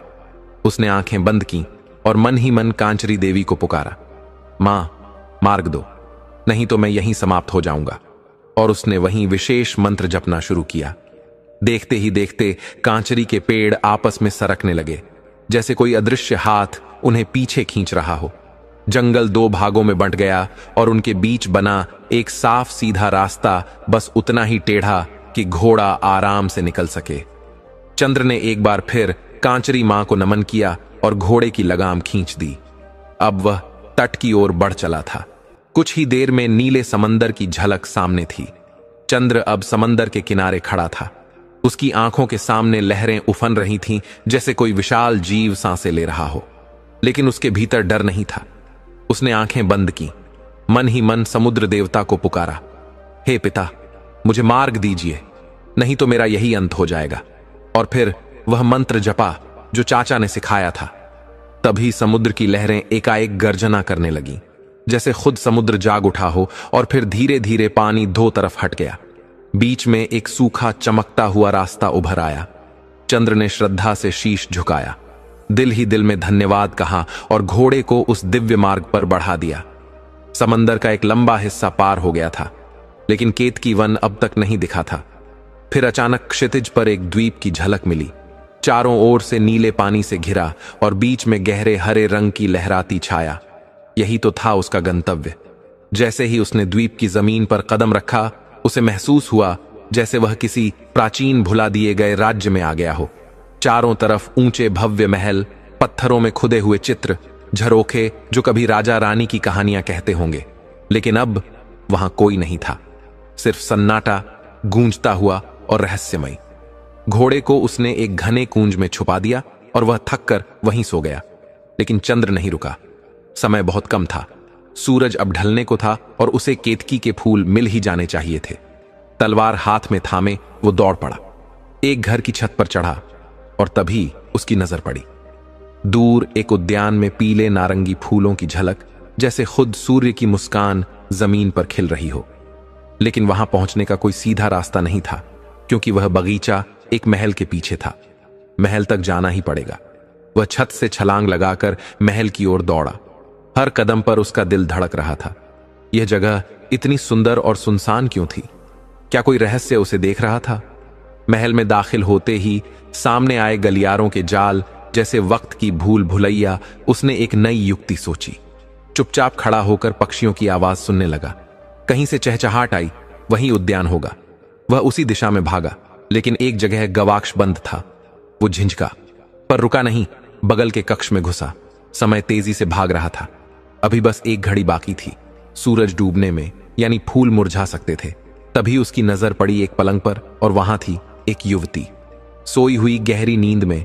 उसकी उम्र लगभग चंद्र जितनी होगी, लेकिन उसका रूप जैसे स्वप्न और धूप का संगम। चंद्र ठिठक गया, उसके दिल में कुछ हलचल हुई। वो मंत्रमुग्ध खड़ा रहा और तभी उसकी नजर उस युवती के सिर और पैरों पर रखी दो छड़ियों पर पड़ी। एक सोने की, एक चांदी की। जिज्ञासावश उसने दोनों उठाई, लेकिन रखने में चूक गया। सोने की छड़ी पैर की ओर और चांदी की सिर की तरफ रख दी। तभी युवती की आंखें खुली। वह चौंक गई। सामने एक अनजान युवक खड़ा था, तलवार लिए, और उसके चेहरे पर विस्मय, आकर्षण और संकोच तीनों एक साथ थे। अगले पल वह शायद चीखने ही वाली थी। चंद्र ने जब देखा कि वह सुंदर युवती डर के मारे पीछे हट रही है, तो उसने तुरंत तलवार नीचे रख दी और बड़ी नरमी से बोला, घबराओ मत सुंदरी, मैं तुम्हें कोई नुकसान नहीं पहुंचाऊंगा। उसकी आवाज में इतनी सच्चाई और शांति थी कि लड़की थोड़ी शांत हुई, लेकिन फिर भी बोली, तुम कौन हो? चंद्र ने एक धीमी मुस्कान के साथ जवाब दिया, मेरा नाम चंद्र ललाट है। मैं अपनी बहन के लिए केतकी के फूल लेने आया हूं। केतकी के फूल? लड़की ने हैरानी से पूछा। चंद्र ने समय की ओर देखा। सूरज की किरणें अब महल की छतों से विदा ले रही थीं और संध्या का साया फैलने लगा था। मुझे अभी जाना होगा, वरना फूल मुरझा जाएंगे। वो तेजी से मुड़ा ही था कि लड़की ने दृढ़ता से कहा, ठहरो युवक। उसकी आवाज में कुछ ऐसा था कि चंद्र रुक गया। केतकी के पुष्प कभी मुरझाते नहीं हैं, उसने धीरे से कहा, और अगर तुमने राक्षसों को मारे बिना उन फूलों को छूने की भी कोशिश की तो तुम्हारी तुरंत मृत्यु हो जाएगी। चंद्र अवाक रह गया। क्या कह रही हो तुम? लड़की की आंखों में अब कोई डर नहीं, बस दर्द था। सच कह रही हूं, तुम्हारी बहन को किसी ने गलत जानकारी दी है। चंद्र के मन में हलचल मच गई। क्या तारका को भी किसी ने भ्रमित किया था? तो क्या कोई रास्ता है उन फूलों को पाने का? उसने पूछा। युवती ने आह भरते हुए कहा, यहां 700 राक्षस रहते हैं और उन्हें मारे बिना उन फूलों तक पहुंचना असंभव है। चंद्र उसे ध्यान से देखता रहा। तुम तो राक्षसी नहीं लगती, मानवीय हो क्या? वो लड़की कुछ पल चुप रही, फिर उसकी आंखों से आंसू बह निकले। हां, मैं मानवीय ही हूं। कभी पुष्पवती राज्य की राजकुमारी थी, नाम है कुसुमसेना। राक्षसों ने हमारे राज्य को उजाड़ दिया। मैं छोटी थी, तभी एक राक्षसी को मुझ पर दया आ गई और वह मुझे यहां ले आई। अब वही इन राक्षसों की सरदार है। हर सुबह वह मुझे किसी जादू से सुला देती है और शाम को फिर जगा देती है। कहते कहते वह रो पड़ी। चंद्र का हृदय पिघल गया। उसने धीरे से कहा, शांत हो जाओ राजकुमारी, तुम अत्यंत साहसी हो। थोड़ा और साहस रखो। मैं इन राक्षसों का अंत कर तुम्हें मुक्त करूंगा और अपनी बहन के लिए पुष्प भी लेकर जाऊंगा। कुसुमसेना ने आश्चर्य से उसकी ओर देखा। लेकिन कैसे? वे तो 700 हैं। चंद्र की आंखों में अब संकल्प की लौ थी। हर ताले की चाबी होती है, बस उसका राज जानना होता है। अगर तुम उस राक्षसी से कोई रहस्य निकाल सको तो शायद। राजकुमारी ने तुरंत हामी भरी। मैं रात को नहीं सोती, तुम पास ही कहीं छिपकर प्रतीक्षा करो। मैं राक्षसी से यह भेद निकालने की कोशिश करूंगी। लेकिन जल्दी करो, वे सब बस आने ही वाले होंगे। और हां, मुझे जाते जाते फिर से सुला देना, वरना वह शक कर सकती है। चंद्र ने उसकी ओर देख दृढ़ स्वर में कहा, तुम यह कार्य कर सको तो मैं वचन देता हूं, तुम्हें इस नरक से मुक्ति दिलाकर रहूंगा। राजकुमारी ने उसकी आंखों में देखा, उस वीर निडर युवक की आंखों में जो अपनी बहन के लिए मौत की घाटी में कूद आया था और अब उसके लिए भी खड़ा था। ना जाने क्यों, लेकिन उस पल भोली कुसुम सेना का दिल धक से रह गया। वह इस अजनबी पर मोहित हो चुकी थी। चंद्र ने एक गहरी सांस ली, फिर राजकुमारी को वैसे ही सुला दिया जैसे उसने कहा था, चुपचाप प्यार से, जैसे कोई छोटी बहन को सुला रहा हो। फिर वह महल की दीवार की ओट में जाकर छिप गया, धड़कनों को थामे, हर आवाज पर कान लगाकर। उसकी आंखें अंधेरे में भी चौकस थीं। कुछ ही देर में हवा में एक सड़ांत सी गंध फैल गई और भारी कदमों की गूंज सुनाई दी। राक्षसी वापस आ रही थी, शिकार और शराब के नशे में झूमती हुई। दरवाजा चरमराया और फिर छड़ियों की खनक सुनाई दी। राक्षसी ने राजकुमारी को फिर से जगा दिया। तू आ गई? राजकुमारी ने उन्हीं आवाज में कहा। हां बेटी, आ गई। राक्षसी की आवाज भद्दी लेकिन मुलायम थी। मां, आज मुझे बहुत डरावना सपना आया। कहते कहते राजकुमारी सुबकने लगी। उसकी सिसकियां इतनी सच्ची थीं कि खुद राक्षसी भी चौंक गई। क्या हुआ बेटी, क्या देखा तूने? राजकुमारी रोती रही, फिर थरथराती आवाज में बोली, मैंने देखा कि एक मानव ने तुम्हें मार डाला और मैं फिर से अकेली रह गई। राक्षसी के चेहरे पर हैरानी और क्रोध की झलक आई। मानव, मुझे भी कुछ अजीब सी गंध आ रही है, जैसे कोई इंसान आसपास हो। वो सूंघने लगी, दीवारों के पास घूमने लगी, लेकिन राजकुमारी ने जोर से रोना शुरू कर दिया। उसका ध्यान भटकाने के लिए तू क्यों रो रही है पगली? हमें कोई नहीं मार सकता। क्यों मां? राक्षसी अब पूरी तरह नशे में थी। वह लड़खड़ाते हुए बोली, क्योंकि हमारे जीवन का एक रहस्य है। राजकुमारी ने मासूमियत से कहा। बताओ ना मां, प्लीज बताओ ना, तो मुझे नींद नहीं आएगी। राक्षसी ने घूंघट सी आंखें खोली और हंसी। ठीक है, सुन, इस महल से करीब 2000 कदम दूर एक सरोवर है। अगर कोई मानव सुबह के पहले उस सरोवर से एक संदूकची निकालकर उसमें से निकलने वाले फूलों का रस ले ले तो वही हमें मार सकता है। लेकिन अगर उस रस की एक बूंद भी जमीन पर गिर गई तो उस मानव के साथ 100 टुकड़े हो जाएंगे। इसीलिए चिंता मत कर, हमें कोई नहीं मार सकता। लेकिन यह मानव की गंध मां लगता है। आज ज्यादा पी ली है तुमने। राजकुमारी ने मीठे स्वर में कहा। हां, शायद चल, अब सोते हैं।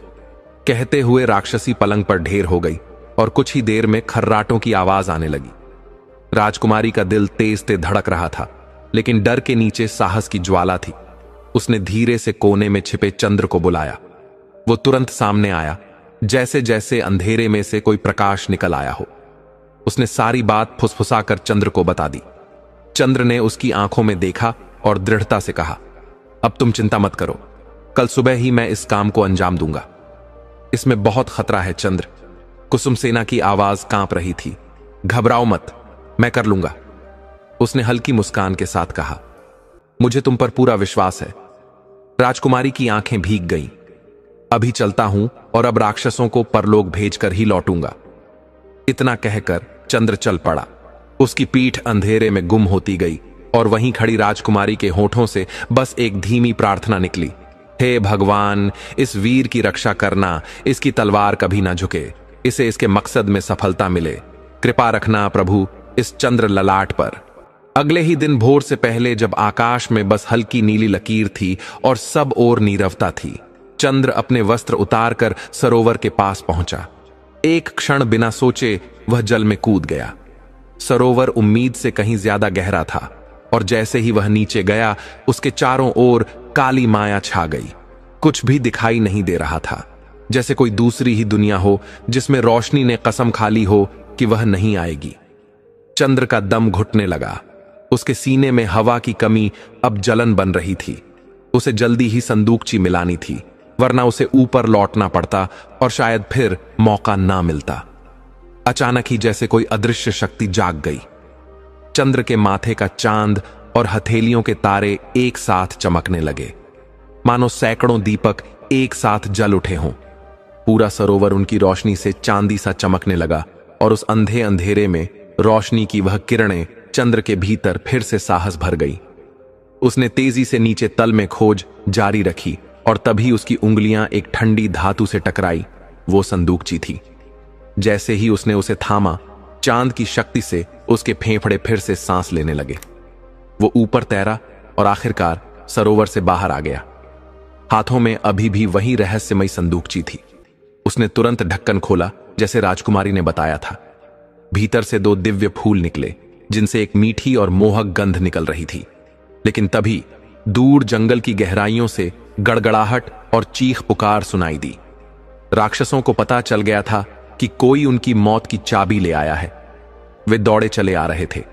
किसी के हाथ में तलवार थी, किसी के पास गधा, कोई धनुष ताने हुए था और कोई भाला लिए झपट्टा आ रहा था। लेकिन चंद्र वहां खड़ा हंस रहा था, निर्भीक स्थिर। उसने दोनों फूलों को हाथ में मसला और तुरंत उनका रस अपने सीने पर रगड़ लिया। बूंदें गिरने से पहले ही उसने उन्हें समेट लिया, हर कण अपने शरीर में उतार लिया और फिर पूरा जंगल जैसे कांप उठा। धरती हिल गई और एक भीषण गूंज के साथ सारे राक्षस वहीं ढेर हो गए, बिना चीख के, बिना युद्ध के। अगले ही पल संदूकची के भीतर से एक पत्र फड़फड़ाता हुआ बाहर आया, जैसे किसी ने उसकी वीरता को पहले ही जान लिया हो। हे वीर, तुमने जो किया वह एक चमत्कार है, लेकिन अब सुनो, यह केतकी वन अगली आधी प्रहर में समुद्र में समा जाएगा। तुम चाहो तो कुछ भी ले जा सकते हो, लेकिन अगर रुक गए तो यह स्थान तुम्हारे लिए यमलोक बन जाएगा। पत्र हाथ में लिए चंद्र ने संदूकची वहीं फेंकी और महल की ओर दौड़ पड़ा। महल में घुसते ही वह सीधा राजकुमारी के कक्ष में पहुंचा। छड़ियां बदली और उसे जगाया। राजकुमारी, तुम? हां, मैं। चंद्र मुस्कुराया। तुम सफल हुए? हां, मैं सफल हुआ। उसके चेहरे पर विजय और सच्चाई की चमक थी। कुसुमसेना की आंखों में पहली बार सुकून था, एक हल्की मुस्कान, जैसे बरसों का बोझ पिघलकर बह गया हो। अब जल्दी करो, आधे पहर में यह जगह समुद्र में डूब जाएगी। क्या संदूकची के भीतर एक पत्र मिला? हमें अभी निकलना होगा। मुझे इस जगह से कुछ भी नहीं चाहिए। चंद्र, कोई वस्तु, कोई स्मृति, कुछ भी नहीं। चलो यहां से। अभी नहीं, मुझे अपनी बहन के लिए केतकी के फूल चाहिए। और वह फौरन बगीचे की ओर दौड़ गया। राजकुमारी जैसे ही गवाक्ष तक पहुंची, चंद्र लौट आया, हाथ में 5-6 केतकी फूल लिए हुए। अब चलो। उसने कुसुमसेना का हाथ पकड़ा और दोनों भागने लगे। राजकुमारी उसकी गति से मेल नहीं रख पा रही थी, लेकिन चंद्र को रास्ता याद था, जहां उसने घोड़ा छोड़ा था। दौड़ते हुए धड़कनों के साथ समय भी भाग रहा था। आखिरकार वे पहुंचे। पक्षीराज वहीं खड़ा था, जैसे इंतजार में चंद्र ने उसे प्यार किया। राजकुमारी को उस पर बैठाया और फिर खुद सवार हुआ। 3 घड़ियां हो चुकी हैं चंद्र, अब समय बहुत कम है। चिंता मत करो राजकुमारी, पक्षीराज के लिए इतना काफी है। और फिर ऐड लगाते ही पक्षीराज हवा से बातें करने लगा, कृतेज, निर्भीक और अद्भुत। केतकी वन उनकी आंखों से धीरे धीरे पीछे छूट रहा था, जैसे कोई सपना खत्म हो रहा हो। एक घड़ी के भीतर वे केतकी वन की सीमा पार कर चुके थे और तभी अचानक धरती हिली और चंद्र ने अश्व रोक लिया और मुड़कर पीछे देखा। यह क्या था? कुसुमसेना ने थरथराती आवाज में पूछा, जब जमीन के नीचे से हलचल उठी और आकाश पर एक काली दरार सी फैल गई। यह संकेत है कि केतकी वन अब डूबने वाला है, चंद्र ने गंभीर स्वर में कहा, और उसी पल एक विशाल भवन भरभराकर गिर गया। चंद्र ने तुरंत समुद्र देव का मंत्र दोहराया और जैसे ही उसने उच्चारण पूरा किया, समुद्र की विशाल लहरें फटती चली गईं। एक जादुई पगडंडी बनती गई। संभल कर बैठो राजकुमारी, और इन केतकी के फूलों का ध्यान रखना।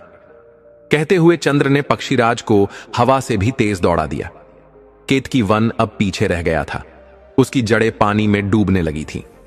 लौटते वक्त भी चंद्र ने वही रास्ता अपनाया जो आते समय तय किया था। वही कांचरी का वन, वही चुप झाड़ियां, लेकिन इस बार हवा में एक हल्कापन था। जब सूर्य सिर पर चढ़ने को आया तो कुसुमसेना ने थक कर कहा, अब हमें कुछ देर आराम करना चाहिए। और चंद्र ने हंसते हुए कहा, मुझे तो भूख भी लग रही है। वह पास के एक पेड़ पर चढ़ा और मीठे फल तोड़ लाया, जिन्हें दोनों ने मिलकर खाया।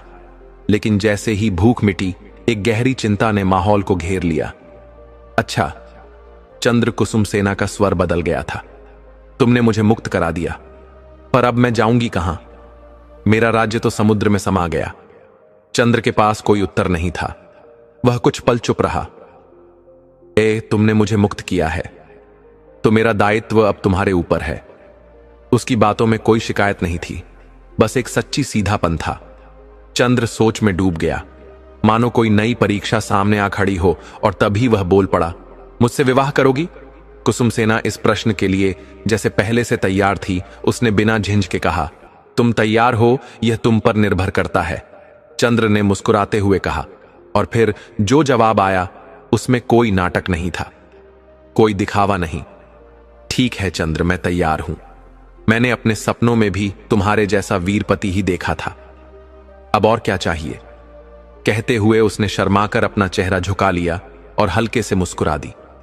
चंद्र की हंसी भी साथ में बह निकली। शाम ढलने तक वे घर पहुंच गए। चंद्र ने दरवाजा खटखटाया।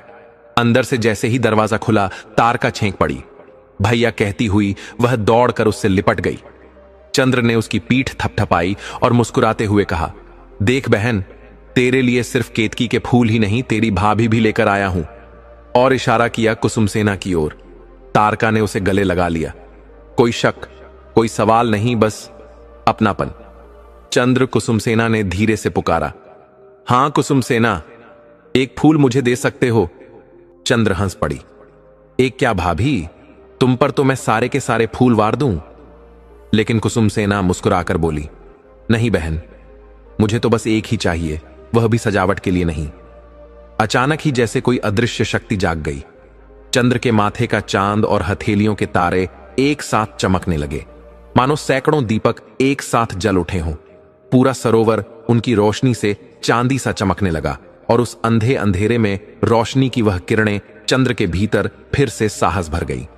उसने तेजी से नीचे तल में खोज जारी रखी, और तभी उसकी उंगलियां एक ठंडी धातु से टकराई। वो संदूकची थी। जैसे ही उसने उसे थामा, चांद की शक्ति से उसके फेफड़े फिर से सांस लेने लगे।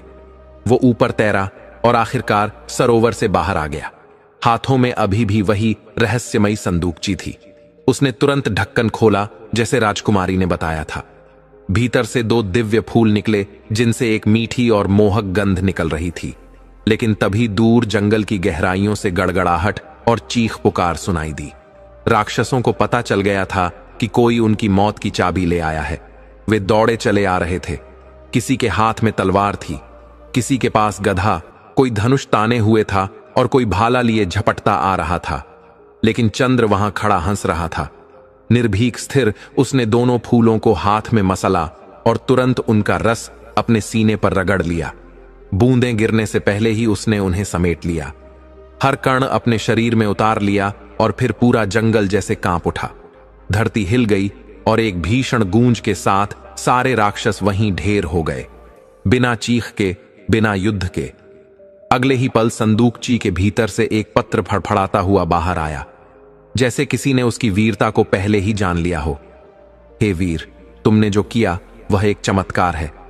लेकिन अब सुनो, यह केतकी वन अगली आधी प्रहर में समुद्र में समा जाएगा।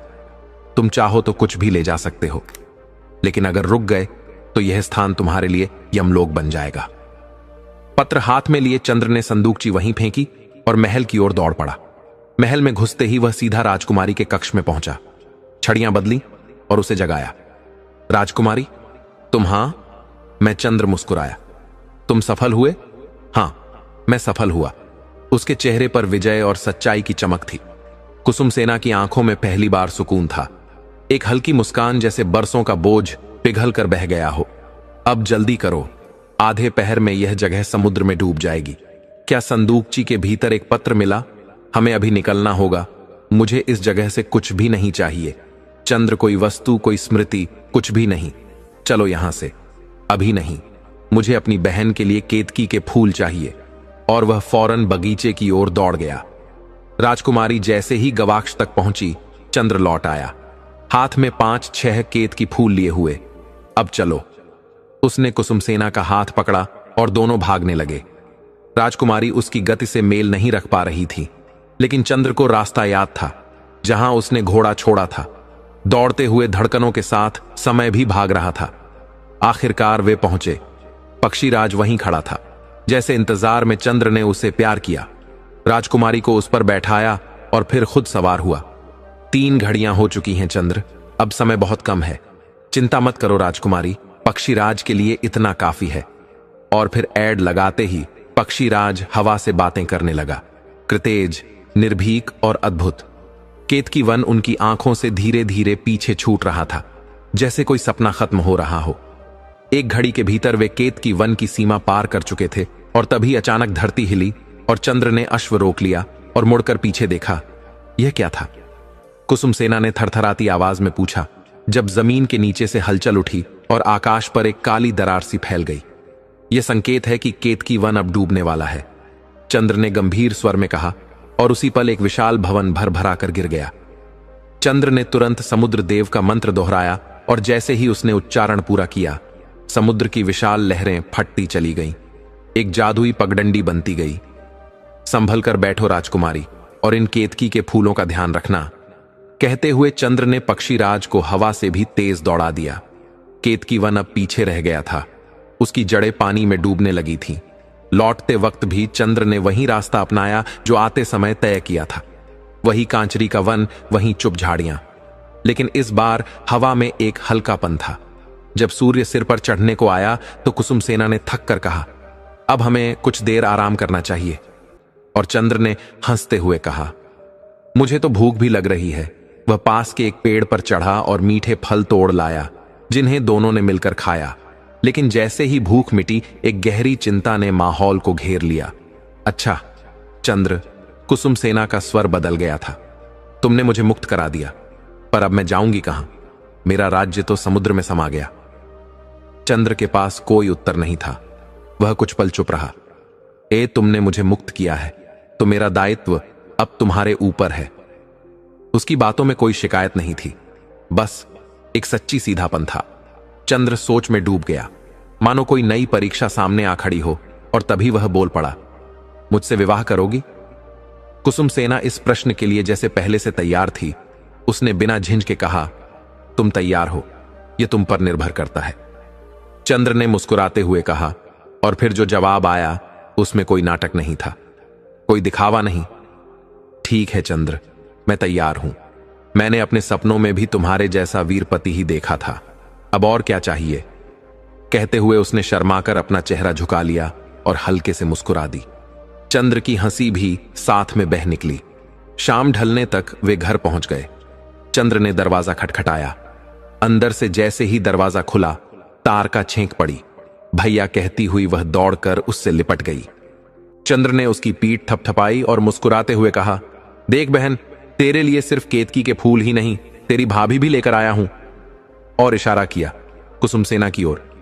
तारका ने उसे गले लगा लिया। कोई शक, कोई सवाल नहीं, बस अपनापन। चंद्र कुसुम सेना ने धीरे से पुकारा, हां कुसुम सेना, एक फूल मुझे दे सकते हो? चंद्र हंस पड़ी। एक क्या भाभी, तुम पर तो मैं सारे के सारे फूल वार दूं। लेकिन कुसुम सेना मुस्कुराकर बोली, नहीं बहन, मुझे तो बस एक ही चाहिए, वह भी सजावट के लिए नहीं। चंद्र ने थोड़ा छेंक कर पूछा, तो फिर वह हल्की सी मुस्कुराई। मैं यहां इसका पौधा लगाऊंगी। यही फूल तो उस दिन की वजह बना जिस दिन मेरी जिंदगी बदल गई। चंद्र ने हल्के से उसका कंधा छुआ। ओ कुसुम सेना, और फिर तीनों के चेहरे पर वो मुस्कान खिल उठी, जिसमें राहत भी थी, प्यार भी, और एक नई शुरुआत की चमक भी। अगली सुबह से ही जैसे सब कुछ अपने आप सहज होता चला गया। चंद्र ने पास के मंदिर में जाकर एक साधे लेकिन गरिमामय विवाह में कुसुम सेना को अपना जीवन साथी बना लिया। अब वह फिर से अपने पुराने जीवन में लौट आया। वन में जाना, औषधियां लाना, शिकार करना जैसे पहले करता था, लेकिन अब उसके लौटने का इंतजार कोई और भी करता था। कुसुम सेना और तारका के बीच का रिश्ता कुछ ही दिनों में इतना गहरा हो गया, मानो वे सालों से एक ही घर की दीवारें साझा कर रही हो। कुसुम सेना ने घर के सारे काम हाथ में ले लिए थे और तारका उसे हर छोटी बड़ी चीज सिखा रही थी, चूल्हे की आंच से लेकर मंदिर की पूजा तक। देखकर कोई सोच भी नहीं सकता था कि यह वही लड़की है जो कभी पुष्पवती राज्य की राजकुमारी थी। वो एक लड़की से स्त्री बनी थी, एक पत्नी, एक बहन और पहली बार एक परिवार का हिस्सा। चंद्र अपने काम में व्यस्त था, लेकिन भाग्य की रेखाएं उसकी किस्मत के माथे पर लिखे चांद की तरह टेढ़ी थीं। एक दिन जब वह वन में शिकार कर रहा था, तभी राजा ब्रह्मदत्त की नजर उस पर फिर पड़ी। इस बार वे आश्वस्त थे। उस युवक के माथे पर जो चांद दमक रहा था, वही उसका खोया हुआ बेटा है। ठहरो युवक, राजा की आवाज गूंजी। चंद्र ने घोड़े की रफ्तार धीमी की। कहिए, मुझे तुमसे कुछ बात करनी है। राजा ने आग्रह किया, लेकिन चंद्र बोला, माफ कीजिएगा, अभी मुझे जल्दी है। अगर मिलना है तो बड़े बाजार के सबसे छोटे घर में आइएगा, मैं वहीं रहता हूं, अभी रुक नहीं सकता। और यह कहकर वह फिर अपनी राह पर निकल गया। राजा थोड़ी देर वहीं खड़े रहे, लेकिन अब उन्होंने निश्चय कर लिया था, इस बार बिना उससे मिले वे लौटेंगे नहीं। उसी दिन महल लौटते ही उन्होंने छहों रानियों को बुलवाया, और जैसे ही वे आई, उनका क्रोध फूट पड़ा। क्या किया तुमने मेरे बच्चों के साथ? उनका रौद्र रूप देख रानियां कांपने लगी। हम नहीं समझे महाराज। बड़ी रानी ने घबराकर कहा, समझ आ जाएगा जब कोड़े पड़ेंगे। राजा ने जमीन पर कोड़ा फटकारा तो सच्चाई डर के मारे बाहर आ गई। रानियां रोती गिड़गिड़ाती रहीं, हमें क्षमा कर दीजिए। लेकिन राजा ने निर्णय सुना दिया, क्षमा नहीं मिलेगी, मौत भी नहीं दूंगा। लेकिन अब से तुम भी उसी निर्धनता में जियोगी जैसे मेरे बच्चे जिए। आज से तुम रानियां नहीं, सामान्य स्त्रियां हो। देश निकाला देता हूं। सैनिकों, इन्हें महल से बाहर निकालो और उस दासी को बंदी बनाकर लाओ। रानियों की चीखें महल की दीवारों से टकराई, लेकिन राजा का हृदय अब किसी कोमलता के लिए तैयार नहीं था। फिर उन्होंने प्रधानमंत्री को बुलाया। छोटी रानी का क्या हुआ? प्रधानमंत्री ने सिर झुकाकर कहा, हमें पता है महाराज, वो पास के एक गांव में रहती हैं। वर्षों से जानता था, पर अब तक बताने का साहस नहीं कर पाया। राजा की आंखें नम हो आईं, लेकिन स्वर में वही दृढ़ता थी। आप धन्य हैं प्रधानमंत्री जी, जाइए, उन्हें ससम्मान लेकर आइए। दोपहर का सूरज आकाश में अपने शिखर पर था, जब राजा ब्रह्मदत्त एक आम वनवासी के वेश में चुपचाप चंद्र के घर के बाहर खड़े थे। मन में उम्मीद, आंखों में संशय और दिल में टकराते सैकड़ों सवाल। खिड़की की झिड़ी से उन्होंने अंदर झांका, और उस क्षण जैसे समय थम गया। सामने वही युवक, जिसके माथे पर चमकता चंद्रमा अब किसी भ्रम का हिस्सा नहीं था, साफ, उज्जवल और राजसी, और उसकी हथेलियों पर तारे। राजा की सांसें थम गई। हे ईश्वर, ये मेरा पुत्र है और यह कन्या मेरी पुत्री। वह आंखें भरकर दोनों को निहारते रहे। वह युवती जो उनके साथ बैठी थी, उसे देखकर मन में एक मीठा संशय जगा। क्या यह मेरी पुत्रवधू है? राजा की आंखों से अश्रु छलक पड़े, खुशी के, पश्चाताप के और उस अधूरे स्नेह के जो वर्षों से दिल में कैद था। उन्होंने बिना देर किए दरवाजा खटखटाया। चंद्र ने जैसे ही द्वार खोला, सामने वही अजनबी था जो सुबह रास्ते में मिला था। जी कहिए, चंद्र ने औपचारिकता से कहा, लेकिन राजा आगे बढ़ा आए और उसे गले से लगा लिया। ओ मेरे बेटे, आवाज में वह टूटे रिश्ते की पुकार थी। तारका और कुसुम सेना भी बाहर आ गई। डरो मत मेरे बच्चों, मैं ही हूं तुम्हारा पिता, इस राज्य का राजा ब्रह्मदत्त, और तुम दोनों मेरी संतान। चंद्र और तारका एकदम स्तब्ध। चंद्र के पास शब्द नहीं थे। यह सच कैसे हो सकता है? मगर राजा बोले, मैं समझता हूं, विश्वास कठिन है। चलो मेरे साथ राजमहल, मैं सब बताऊंगा। चारों लोग रथ में बैठकर महल की ओर रवाना हुए। महल में छोटी रानी शिवकर्णी आंखें नम किए प्रतीक्षा कर रही थी। जैसे ही दरवाजा खुला, उन्होंने दोनों को सीने से लगा लिया और वर्षों से संजोया हुआ मातृत्व फूट पड़ा। क्षमा करो रानी, यह चंद्र तुम्हारा पुत्र है और यह है तुम्हारी पुत्रवधू, राजा ने भर्राए स्वर में कहा। फिर दाई को बुलाया गया, जिसने रोते हुए पूरी सच्चाई कह सुनाई।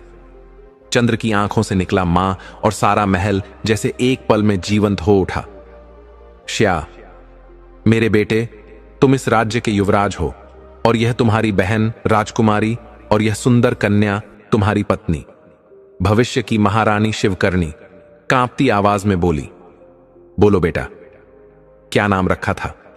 तुम्हारे दत्तक माता पिता ने, मां मेरा नाम चंद्रललाट है, और यह मेरी बहन तारका मेरी पत्नी, पुष्पवती की राजकुमारी कुसुमसेना। राजा ने तुरंत आदेश दिया, प्रधानमंत्री आज्ञा महाराज, राज्य में सप्ताह भर का उत्सव हो, घोषणा कर दो। राजकुमार और राजकुमारी लौट आए हैं और पूरा राज्य जैसे रोशनी से भर गया। मंत्रियों, सेनापतियों, नगर वासियों ने उन्हें फूलों और उत्सवों से स्वागत किया।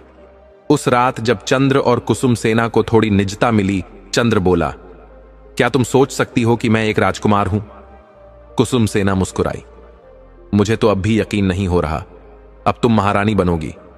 चंद्र ने उसके बालों में हाथ फेरते हुए कहा, सुनिए, हां, वो स्थान ठीक रहेगा ना? कुसुम सेना ने उद्यान की ओर इशारा किया। किसके लिए? केतकी के पौधे के लिए। और इतना कहकर वह चुपचाप उसका सिर चंद्र के कंधे पर टिका देती है। दोनों चांद को देखते रहे, जैसे उनके जीवन की सारी अधूरी कहानियां अब उसी चांद में पूरी हो रही हों। बाद में चंद्र ने अपने पराक्रम से पुष्पवती का राज्य जीत लिया। जनता उन्हें और तारका को जैसे आंखों में बसा बैठी। फिर वे अपने राक्षस बुआ और चाचा से आशीर्वाद लेने पहुंचे, जिन्होंने वर्षों बाद अपने भतीजे के लिए महल सजा दिया। तारका का विवाह निकटवर्ती राज्य के राजकुमार से हुआ।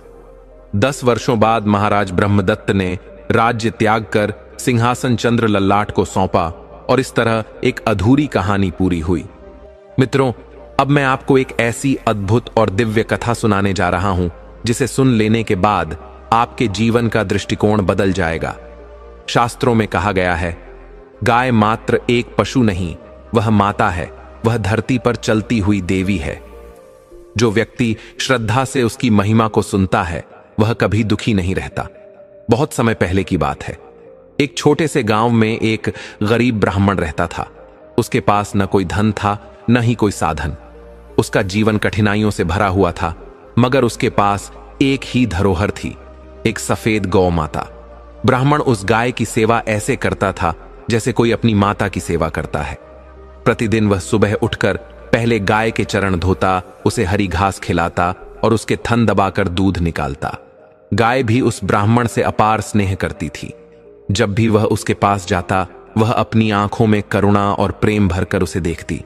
उस गाय का दूध गांव के कितने ही बच्चों को ताकत देता, बुजुर्गों को स्वास्थ्य देता और भूखों को तृप्त करता। समय बीतता गया। एक दिन गांव में भयंकर अकाल पड़ा। खेत सूख गए, कुएं सूख गए, लोग भूख से तड़पने लगे। सबके घरों में चूल्हे बुझ गए, मगर उस ब्राह्मण के घर से रोज अन्न की सुगंध उठती। लोग आश्चर्यचकित थे कि अकाल में भी यह कैसे संभव है। एक दिन गांव के कुछ लोग उसके घर पहुंचे और पूछा, भाई, जब सब भूखे हैं तब तुम्हारे यहां चूल्हा कैसे जलता है? ब्राह्मण ने मुस्कुराते हुए कहा, यह सब मेरी गौ माता का आशीर्वाद है। जब मैंने इसे पूरी निष्ठा से पाला तो इसने मुझे कभी खाली नहीं रहने दिया। अकाल में भी इसके दूध से घर चलता रहा और प्रभु की कृपा से अन्न अपने आप प्रकट हो जाता है। गांव वाले समझ गए कि यह कोई साधारण गाय नहीं है, यह तो स्वयं कामधेनु का अंश है। सभी ने मिलकर उस गौ माता की पूजा की और तभी से गांव के दुख मिट गए। वर्षा हुई, खेत हरे भरे हो गए और सुख समृद्धि लौट आई। मित्रों, यह कथा हमें एक गहरा संदेश देती है। गाय केवल दूध देने वाली नहीं, बल्कि हमारे जीवन की सारी विपत्तियां हरने वाली हैं। उसकी सेवा करने वाला कभी निर्धन नहीं रहता, कभी दुखी नहीं रहता। शास्त्रों में स्पष्ट कहा गया है, जहां गौ माता का वास होता है वहां लक्ष्मी स्वयं निवास करती हैं। इसलिए यदि आप जीवन में सुख, शांति और समृद्धि चाहते हैं तो गाय की सेवा करें, उसकी कथा सुनें और उसका सम्मान करें। विश्वास मानिए, जिस प्रकार इस गांव का उद्धार हुआ, उसी प्रकार आपके जीवन से भी दुख मिट जाएंगे। मित्रों, यही है गौ माता की अद्भुत और दिव्य कथा। जिस ब्राह्मण ने पूरी श्रद्धा से गौ माता की सेवा की, उसका जीवन कभी दुख से ग्रसित नहीं हुआ और केवल वही नहीं, पूरा गांव उसकी आभा से प्रकाशित हो उठा। यह प्रसंग हमें यही सिखाता है कि गाय कोई साधारण प्राणी नहीं, बल्कि चलती फिरती देवी है। उसके चरणों में सुख, शांति और समृद्धि निवास करती है। जो व्यक्ति निष्ठा से उसकी सेवा करता है, जो उसकी कथा सुनता है, उसके जीवन से दुख, दरिद्रता और भय सब दूर हो जाते हैं। याद रखिए, शास्त्रों में कहा गया है, गावो विश्वस्य मातरः, अर्थात गाय संपूर्ण संसार की माता है। उसकी सेवा करने वाला कभी निराश नहीं होता। मित्रों, यदि यह कथा आपके हृदय को छू गई हो तो इसे अपने प्रियजनों तक अवश्य पहुंचाइए, ताकि हर घर में गौ माता की महिमा गूंजे और हर जीवन से दुख दूर हो जाए। और हां, यदि आप चाहते हैं कि ऐसी ही दिव्य और रहस्यमयी कथाएं आपको निरंतर मिलती रहें, तो अभी हमारे चैनल भैरम इनसाइट्स को सब्सक्राइब करें, क्योंकि आपका एक छोटा सा कदम आपको भी प्रभु की अनंत कथाओं और ज्ञान के सागर से जोड़ देगा। जय गौ माता, जय श्री राम।